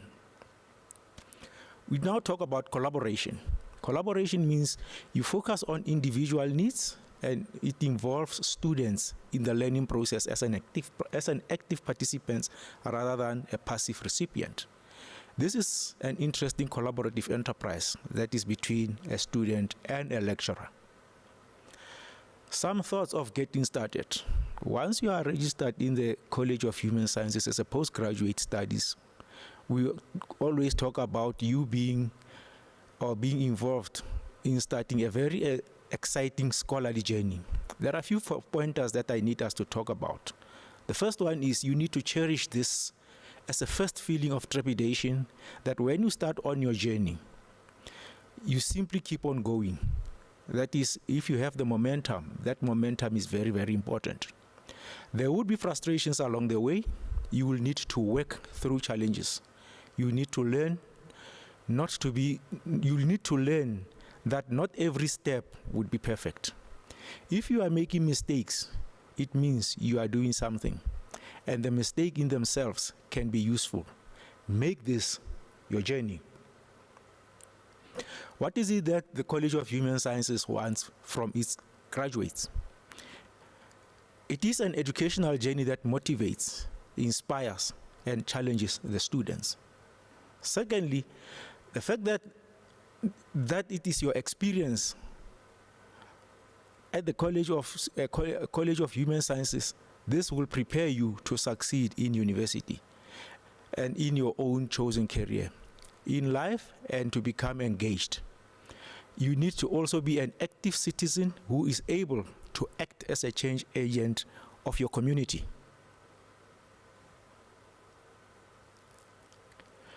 We also have the policy and procedures which governs master's and doctoral degrees. This policy is a broad framework that we always use. It is used to support the ambitions of research and innovation portfolio that applies to master's and doctoral studies. And it supports knowledge production as well as research innovation. And we go further to look at commitment or committing to research excellence, integrity, quality, and rigor. This confirms the requirement of ethical clearance for research ethics policy. Therefore, we also have the research policy to that effect. What are the processes? The processes are that at master's and doctoral level, there is information prior to registration. And this involves applying for admission. And this will be followed by a registration once your application for admission has been approved. Once this has been done and you are registered, you need to activate the My Life UNISA email. Then all communication from the university will be communicated through this email between you and the university. Remember, even the Turnitin information can be activated once this My Life UNISA email is activated and can also be communicated in this email. There is a research proposal. For the research proposal, after your registration at that level, you will be appointed a supervisor who will work with you on research proposal, on who will supervise you. And remember, that proposal will be assessed. There is also a dissertation or a thesis. Now, a dissertation or a thesis always come once your proposal has been passed. You can't go and involve yourself in research or a thesis without having passed your proposal. Therefore, like what I said with a supervisor and assessment at the research proposal, the same procedure is also observed when you are involved with your research and thesis. In other words, there will be a supervisor appointed for you, and once you have reached the stage where you believe that your research is ready to be submitted for examination, it will be assessed. There is online submission. In other words, we no longer take any thesis or dissertation on a hard copy. It has to be submitted online. Once it has been assessed and it is being passed and approved by the university, it will go into archives or the university repository for people to have access to it in the university library. The next step will be graduation and reporting. In other words, you will receive your report that will inform you that you have already succeeded, and therefore your graduation will be provided with all the information and requirements that you need to do thereafter. What are the time limits? We talk about the research proposal, or there is that admission policy, and if you do not meet the requirement in the first year, you will be admitted to the second year. In other words, the supervisor that will be working with you will recommend that you can register for a second year to continue with your research proposal if you do not meet the requirements in the first year. You must show any academic activity to satisfy the university. In other words, once your academic activity are uploaded onto My UNISA, and currently we also talk about the dashboard, then you will be able to satisfy the university requirements. The executive dean will also allow that if you need to register further, the dean will give that further period. If not accepted, you will not be allowed to register in the same college for a period of 2 years. In other words, if you do not meet the proposal criteria within the 2 years that you've been given, you will not be allowed to register in that college for the next 2 years. We also allow students to apply for deferment, and by deferment we mean that a student can actually ask to be excused for a period of a year or two as a maximum. In other words, 2 years will be a maximum in which you will be given that study assistance period to go and attend to your other private or personal matters. The issue on academic integrity, now we talk about the ethical clearance, especially once your research proposal has been accepted. You will now be expected to apply for your ethics clearance. Now, there is a college research ethics committee. It involves, and especially when you have to apply for your research clearance certificate, this will be for people who will be applying for those who will be involving human participants. Sometimes the data will also require animals or other living or genetically modified organisms which must have ethical clearance. So if you are going to involve animals, human beings, or any other genetically modified organisms, remember, ethical certificate or ethical clearance certificate will be a requirement. Other research in colleges will be decided or abbreviated application. By this, in other words, when you apply for a research ethical clearance certificate, there are other students who may not necessarily need to do research by involving animals, human beings, or any other genetically organisms. They still need to apply for ethical clearance. There are other issues that we need to consider during a research proposal phase, and this may be obtained, but must be obtained before you gather the data. You may not be, the research proposal, the research ethics clearance will not be provided retrospectively. We talk about quality. We have what we call originality checking software. Earlier on, I spoke about the Turnitin. This is the check-in software that we talk about that checks your originality. So you need to always make sure that when you do your research, every time you submit, it has to go through the ethical, or rather the originality checking software. There will also be there may at some point be oral defense, but this will be required only if there are doubts about or there are questions about your research. And this will be presented at the college board, and then the same panel of examiners will be invited to do that oral defense and the thesis of examination. Supervisors may be appointed on finalization of registration for proposal. We talk about plagiarism. Plagiarism constitutes an academic theft. It is important for students, whenever they are doing their research, to acknowledge original sources or even cite them correctly. It needs to be written down in words. In other words, if you are going to use another person's words verbatim, or you write them word for word, you need to acknowledge that author. Otherwise, you may need to also write in your own words. Remember, if you write in your own words, this may be an indirect quotation. It still needs to be cited or quoted. You need to avoid copying verbatim the author's work. Rather quote or be creative. There is also digital plagiarism, and it should be avoided at all costs. And digital plagiarism involves sources that are taken from the internet with original source, sometimes even information from Google.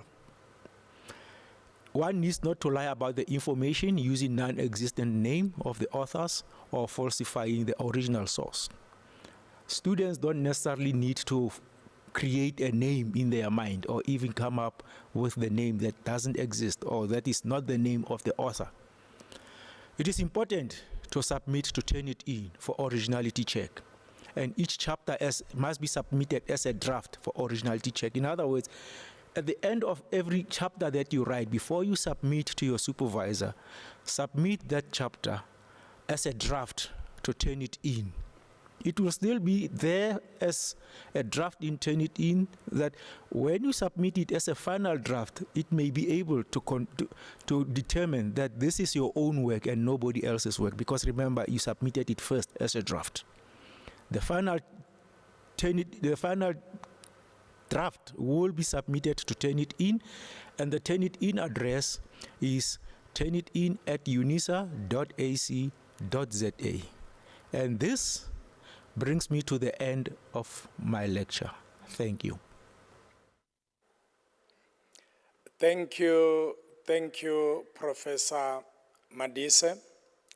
As we are going closer to the end of our program, allow me to give you a last presentation by Professor Ngulube and Mr. Maserete Tafera. It will be important to indicate to you that Mr. Maserete Tafera is from our office in Ethiopia. Thank you. Good day. My name is Professor Patrick Ngulube. I am the Acting Executive Dean in the College of Graduate Studies at the University of South Africa.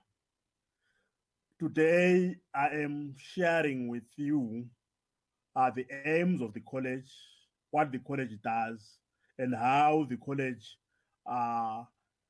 helps the students through their student work. So to start with, I would like to state that the College of Graduate Studies forms part of the UNISA's Research, Postgraduate Studies, Innovation, and the Commercialization portfolio.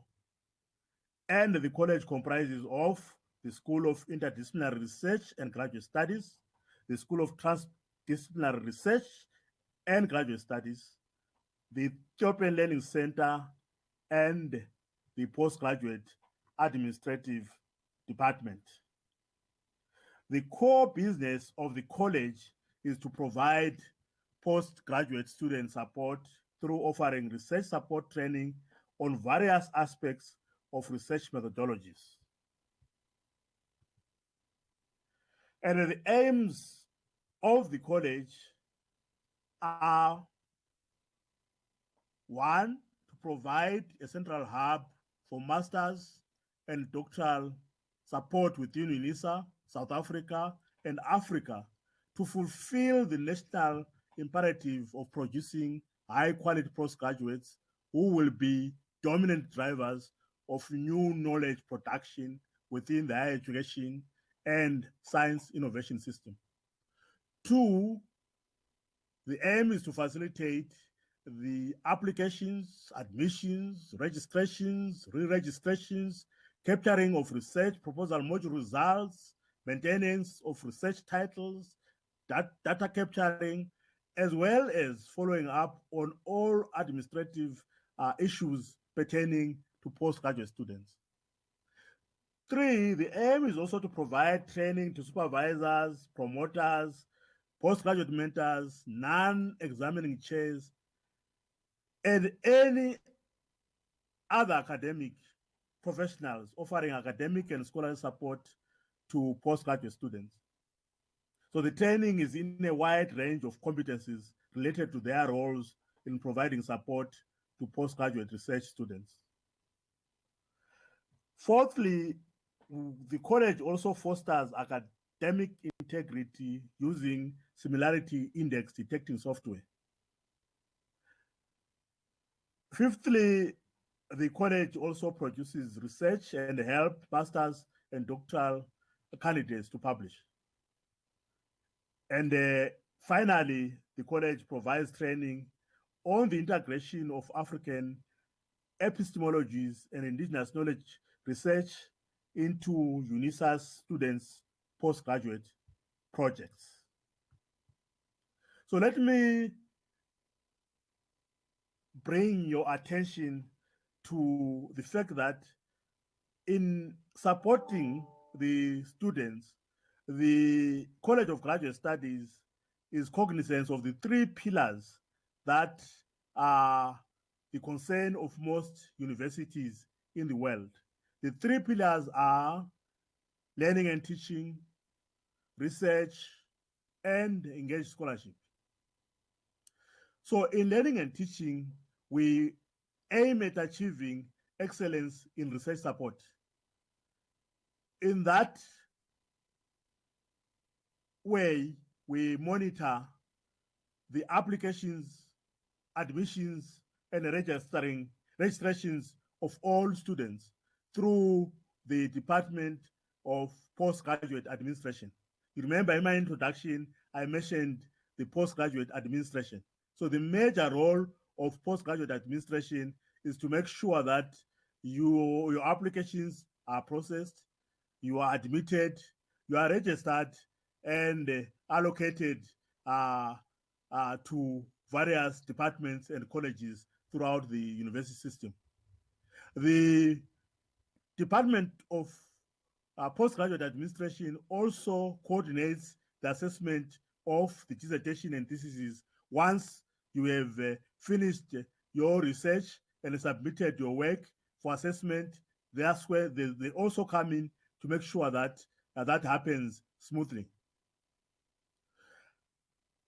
We also offer some funding to deserving students in order also to make sure that they are able to undertake their research activities at UNISA.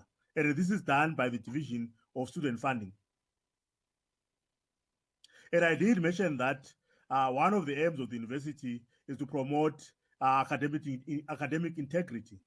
So we use the Turnitin software mainly at UNISA to improve the integrity of the research of our postgraduate students. So by way of teaching, we provide capacity building workshops whereby we introduce you to various research methodologies and the theories that actually underpin the research process. In addition to that, we believe that supervisors also need to be exposed to the research methodologies and also theories in order to make sure that they provide an acceptable level of service to the students. I think you'll agree with me that the supervisors are key to the production of knowledge, and they are gatekeepers of quality. So for them to be able to maintain that quality and maintain that gatekeeping role, they need also to be capacitated. We also have an M&D tracking system. This is a new innovation in the College of Graduate Studies. The whole idea was to try and monitor the relations between the supervisors and the students. Because one of the issues that were coming up in our survey of our interaction with the students, and the feedback that we got was that some students felt that the supervisors were neglecting them.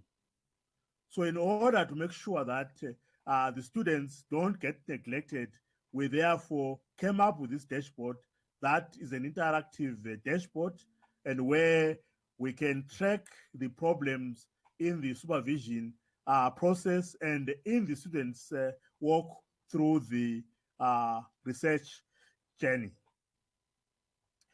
And in our effort to support students further, we also have a Department of Higher Education and Training supported program called the Accelerated Online Support Program. This is a 3-year project which is supposed to support students and supervisors.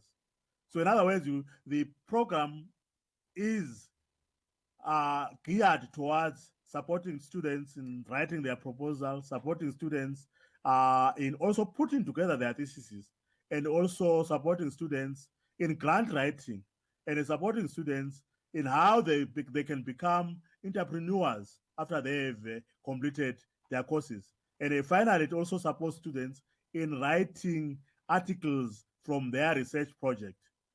So it is a project that is really geared towards capacitating our students to become entrepreneurs of tomorrow, researchers of tomorrow, and perhaps even lecturers of tomorrow, in support of the South African higher education and innovation system, in line with the National Development Policy and the plan.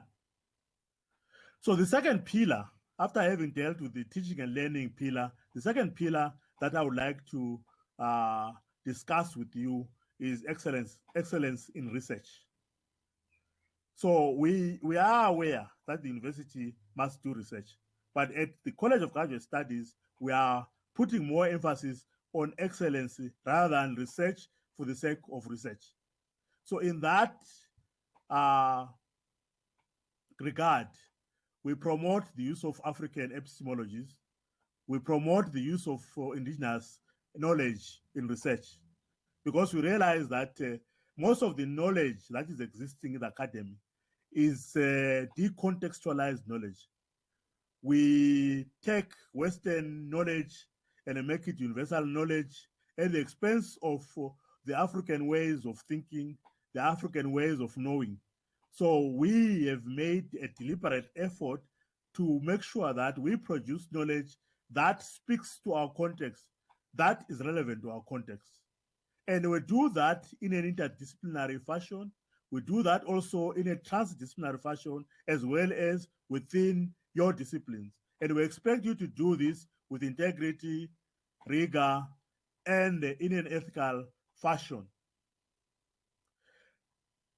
In its role in promoting excellence in research, the College of Graduate Studies also hosts two prestigious chairs of research.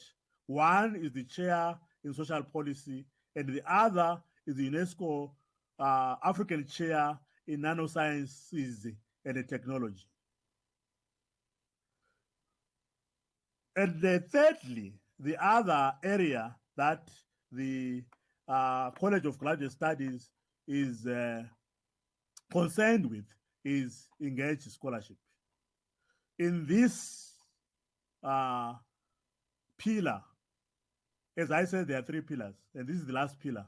In this pillar, we address the needs of society through engaged community research.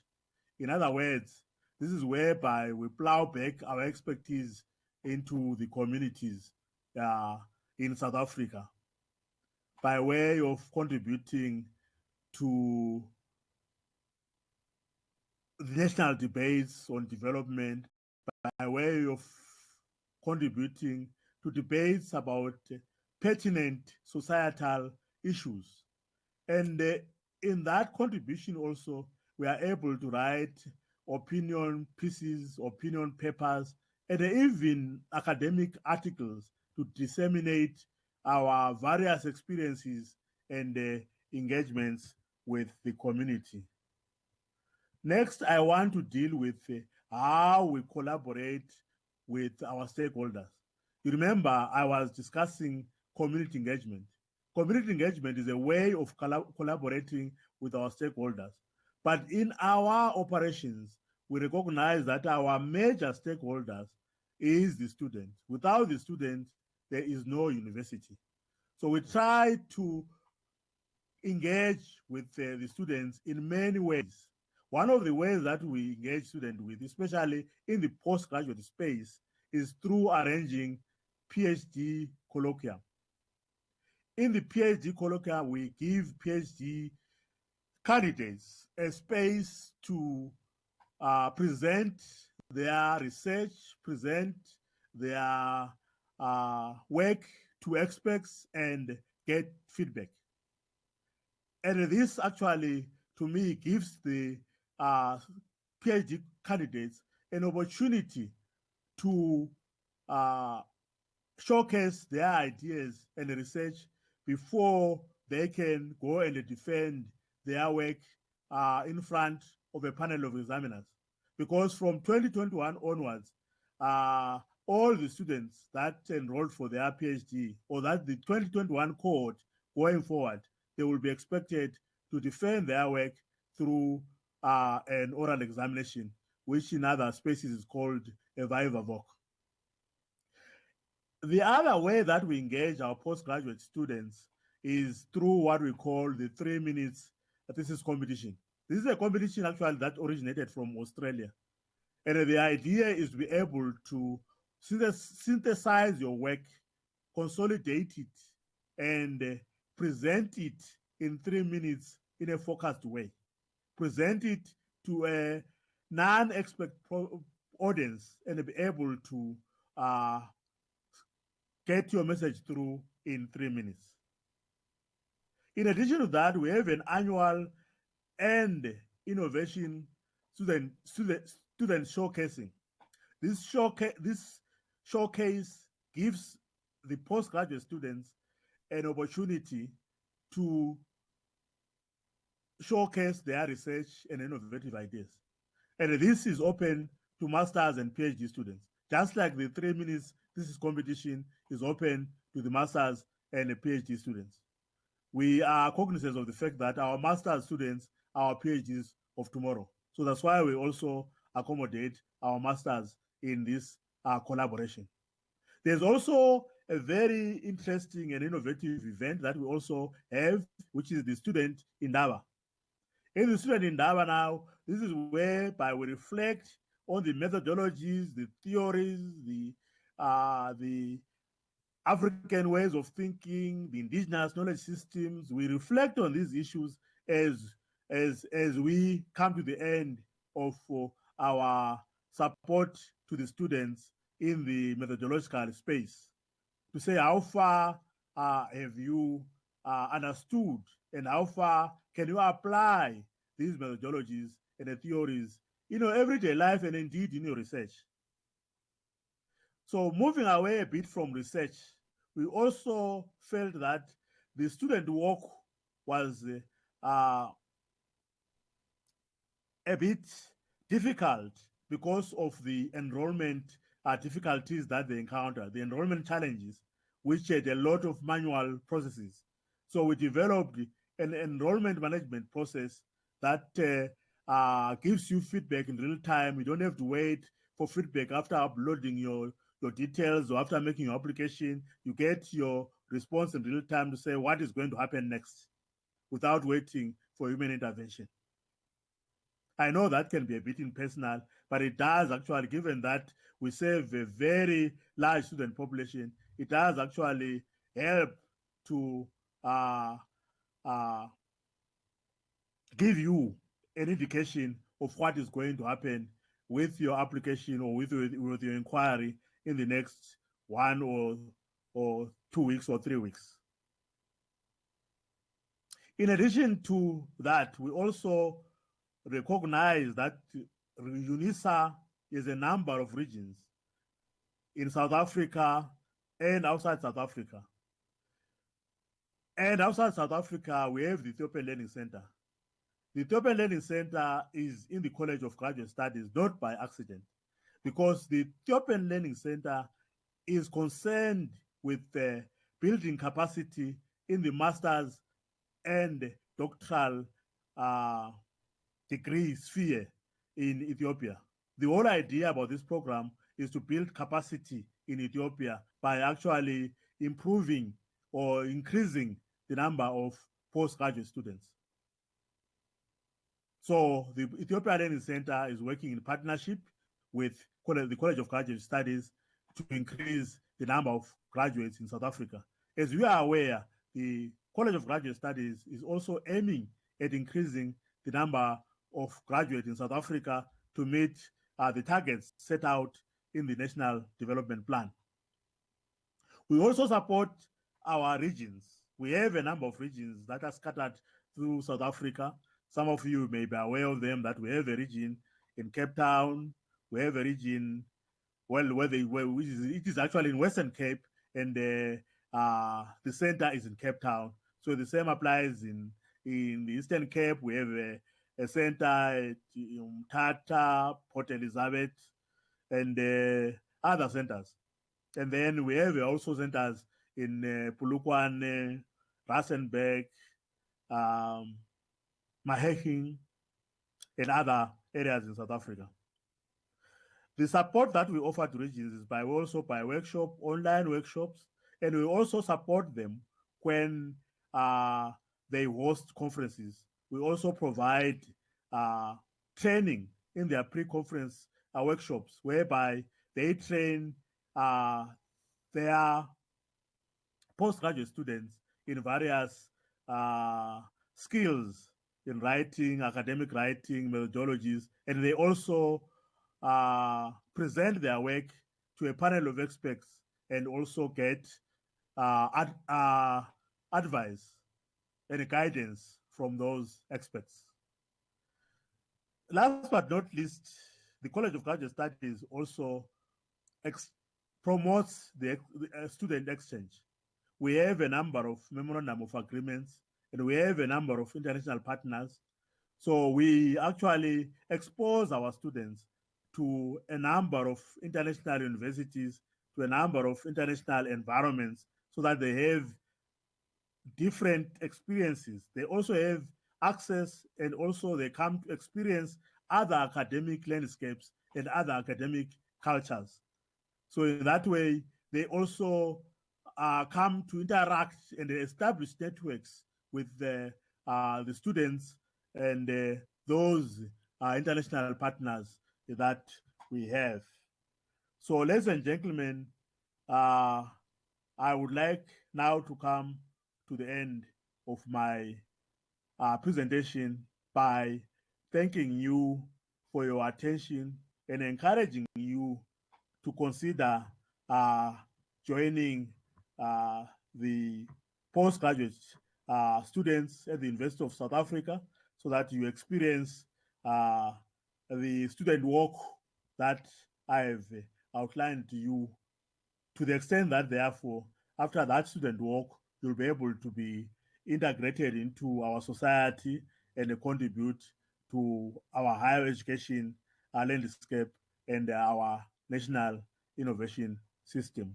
I thank you. Hello, my name is Mesarat Melesa Tafara.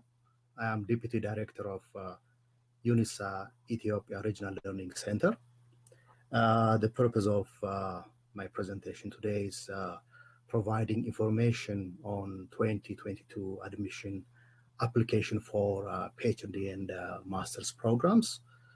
In my presentation, I will cover 3 points. The first one is brief information about UNISA and the Ethiopia Regional Learning Center. Then I will provide you with information on how to apply for admission to PhD and master's programs. And finally, I will cover unique issues for applicants from Ethiopia. UNISA is a world-class institution that has been building Africa's future for more than 145 years. The university is the largest open distance e-learning institution in Africa, and the longest standing dedicated distance education university in the world. We are adapting quickly to the fast-paced higher education environment of the 21st century. We are also harnessing new and emerging technologies to bring the university into a truly digital future. The university offers an unparalleled range of study choices at all levels of study. We have students from all over the world, from Argentina to Japan, from New Zealand to Alaska, and all the way in between. UNISA has students. UNISA is a truly international university. As one of the leading research institutions on the continent, our research efforts have won us numerous awards, recognitions, and honors. UNISA Ethiopia Center was established about 15 years ago as a result of an agreement with the Ethiopian government to build human capacity at the higher level. So we operate in Ethiopia in collaboration with the Ministry of Science and Higher Education. So far, 367 PhD and 353 master's graduates and many other graduates in other disciplines and levels have completed their studies through UNISA in Ethiopia. More than 230 of the doctoral graduates are academics from public universities. We focus on offering master's and doctoral programs in Ethiopia, and we also serve the countries in the region. We are not limited to Ethiopia, and other countries in the Eastern Africa region are also served through our center. So we invite you to join UNISA and learn without limits. So how do you apply for admission to UNISA. In order to be admitted to UNISA PhD and Master's programs in 2022, you need to apply online at our online application site. And the application period is from 8 September to 12 November 2021. After this period, only a few qualifications with a space available will remain open until the end of January 2022. Applicants will be informed of the outcome of their application during the first week of March 2022. So how do you apply? In order to apply for admissions, there are two major activities that you need to do. The first one is to access UNISA application website and find your qualification of interest. Then you need to read about the admission requirements, the research focus areas, and other details about the qualification. Once you are clear about the qualifications, the requirements for application, you can start the online application process. The online application process itself has 3 steps. The first one is applying for a student number. If you have previously obtained UNISA student number, this step does not apply to you. You can go to the next step. After you get your student number, then you apply for admission. You provide information about yourself, about your address, your previous qualification, and others in order to apply for admission. When you finish application for admission, you will be asked to upload your documents, your application documents. Then when you finish your uploading your documents, that finishes your application process, and then you are an applicant. But before you apply for admission for your selected qualification, you need to prepare a research outline. If you are applying for PhD and research-based master's degree, you need to prepare a research outline based on the research focus areas of the department. Students applying to College of Science, Engineering and Technology must contact the relevant department or professor prior to applying. This helps them to find suitable supervisor who will provide a letter of confirmation, and this letter needs to be uploaded with other documents at the uploading step. What are the documents needed for application? Depending on the program you're applying for, the type of document you upload may differ. But the major documents that need to be uploaded are academic documents. That means your degrees, academic records of all completed qualifications. Your passport. In the case of Ethiopian applicants, if you don't have passport, you can use your birth certificate. And that document must indicate your birth date, full name, including your grandfather's name, in English. So if you don't have passport, you need to bring or get a birth certificate. The third document that is needed is outline of proposed research. This is a 3 to 5 page document of the outlining the proposed research.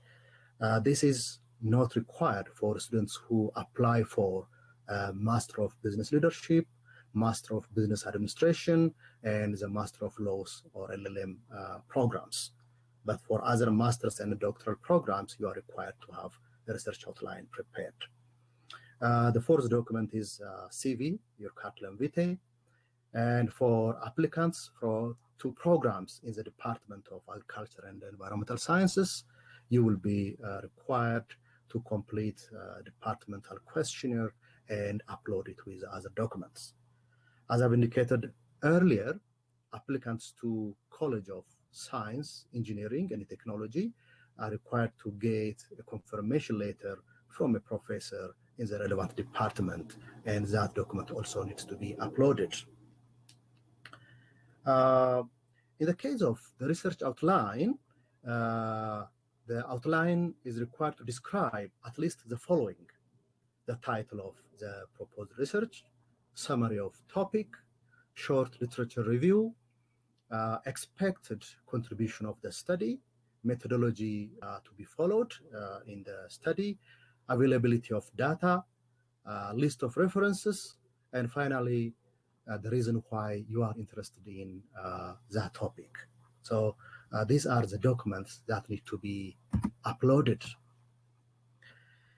In order to upload these documents, first you need to prepare the documents. So your documents must be prepared in electronic format and be ready on your computer. If you have to scan documents, you need to scan them and save them, and other documents need to be saved and be ready before you start the application process.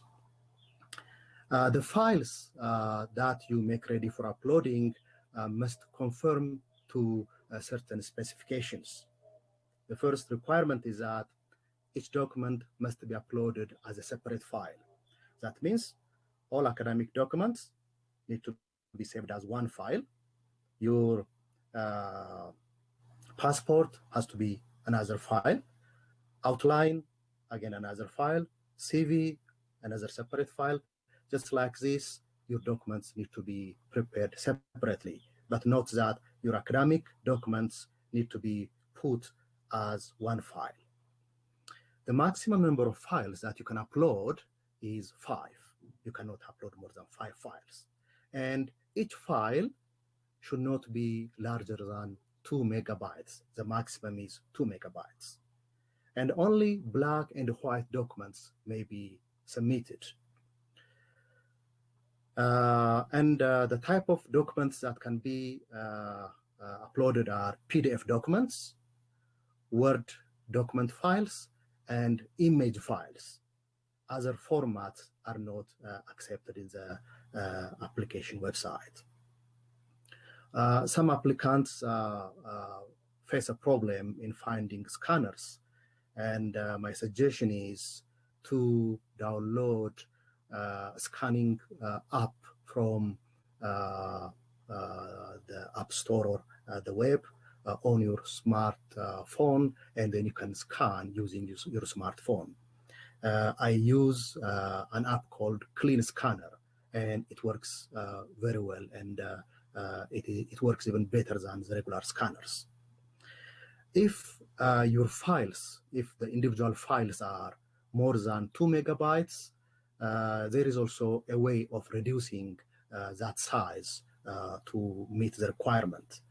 There are different resources available on the internet to do this. And what I do is I go to pdfcompressor.com. There may be other similar services on the web, but I use pdfcompressor.com.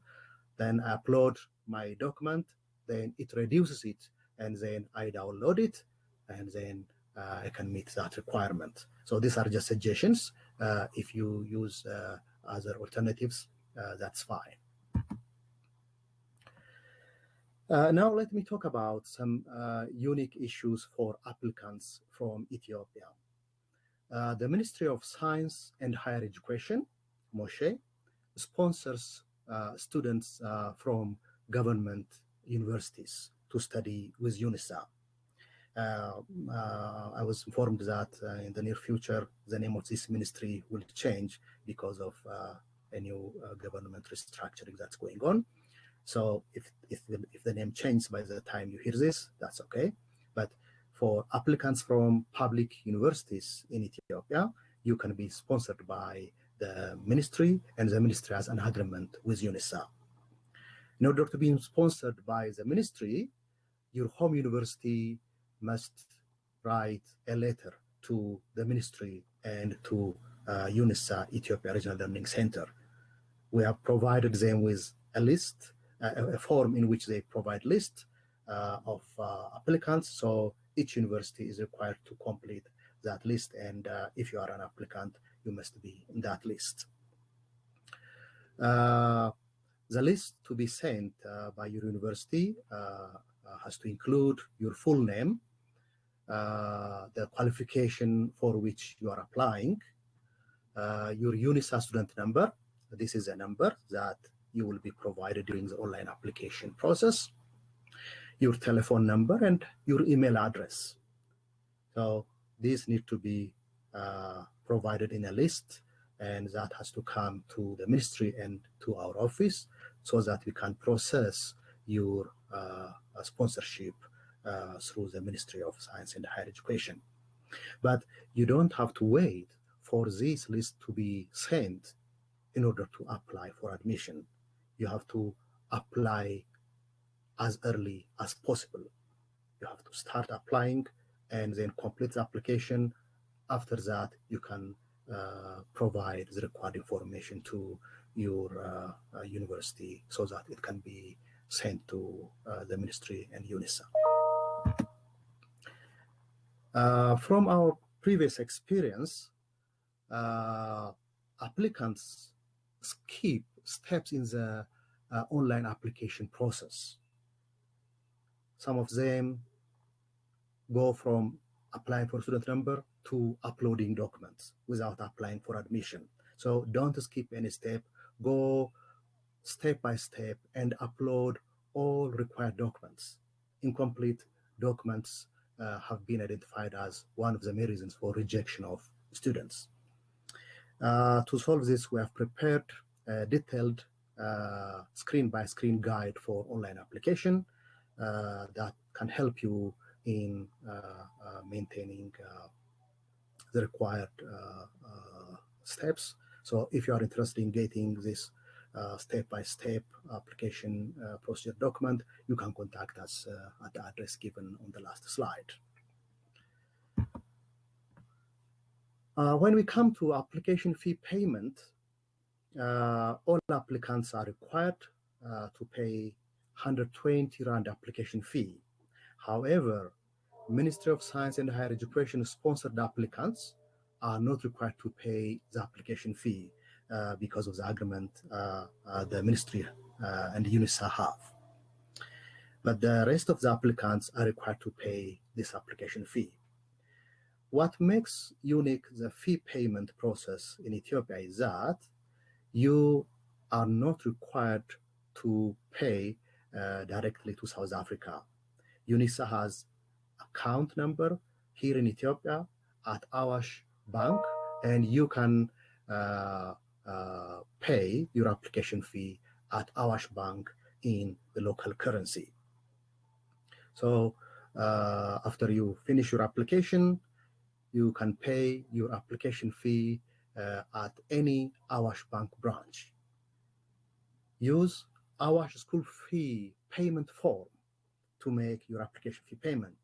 Do not use the regular deposit form that is supplied at banks. There is a separate deposit form called Awash school fee payment form. Then use that one. And to get the exchange rate that's applicable for converting the 120 Rand into birr, you need to contact us and we'll provide you with the exchange rate that is applicable in the month. Then by multiplying the exchange rate with the Rand amount, you can get the birr equivalent of the study fee, that means the application fee to be deposited at Awash Bank. And when you deposit at Awash Bank using this process, we will get the information and we can communicate that to our head office in Pretoria. This way you can pay your application fee. Here is our contact details. You can reach us using email, you can call us, or you can come to our office. Our office is now in the city center. It's not in the former place, which was Akaki. Now we are in the Lancha or Beknobet area. It is in Kirkos subcity of Addis Ababa. So you can come and get advice physically, but you can still call us or use email if you need any assistance or explanation. Thank you for your attention, and if you have any question, you are welcome to ask us. Thank you very much. Thank you for all the presentation. Now we have come to the end of our program. Please note that we have posted a breakaway session links. May you please download them so that you will be able to have one-on-one session with our specialist. Thank you very much, and thank you all.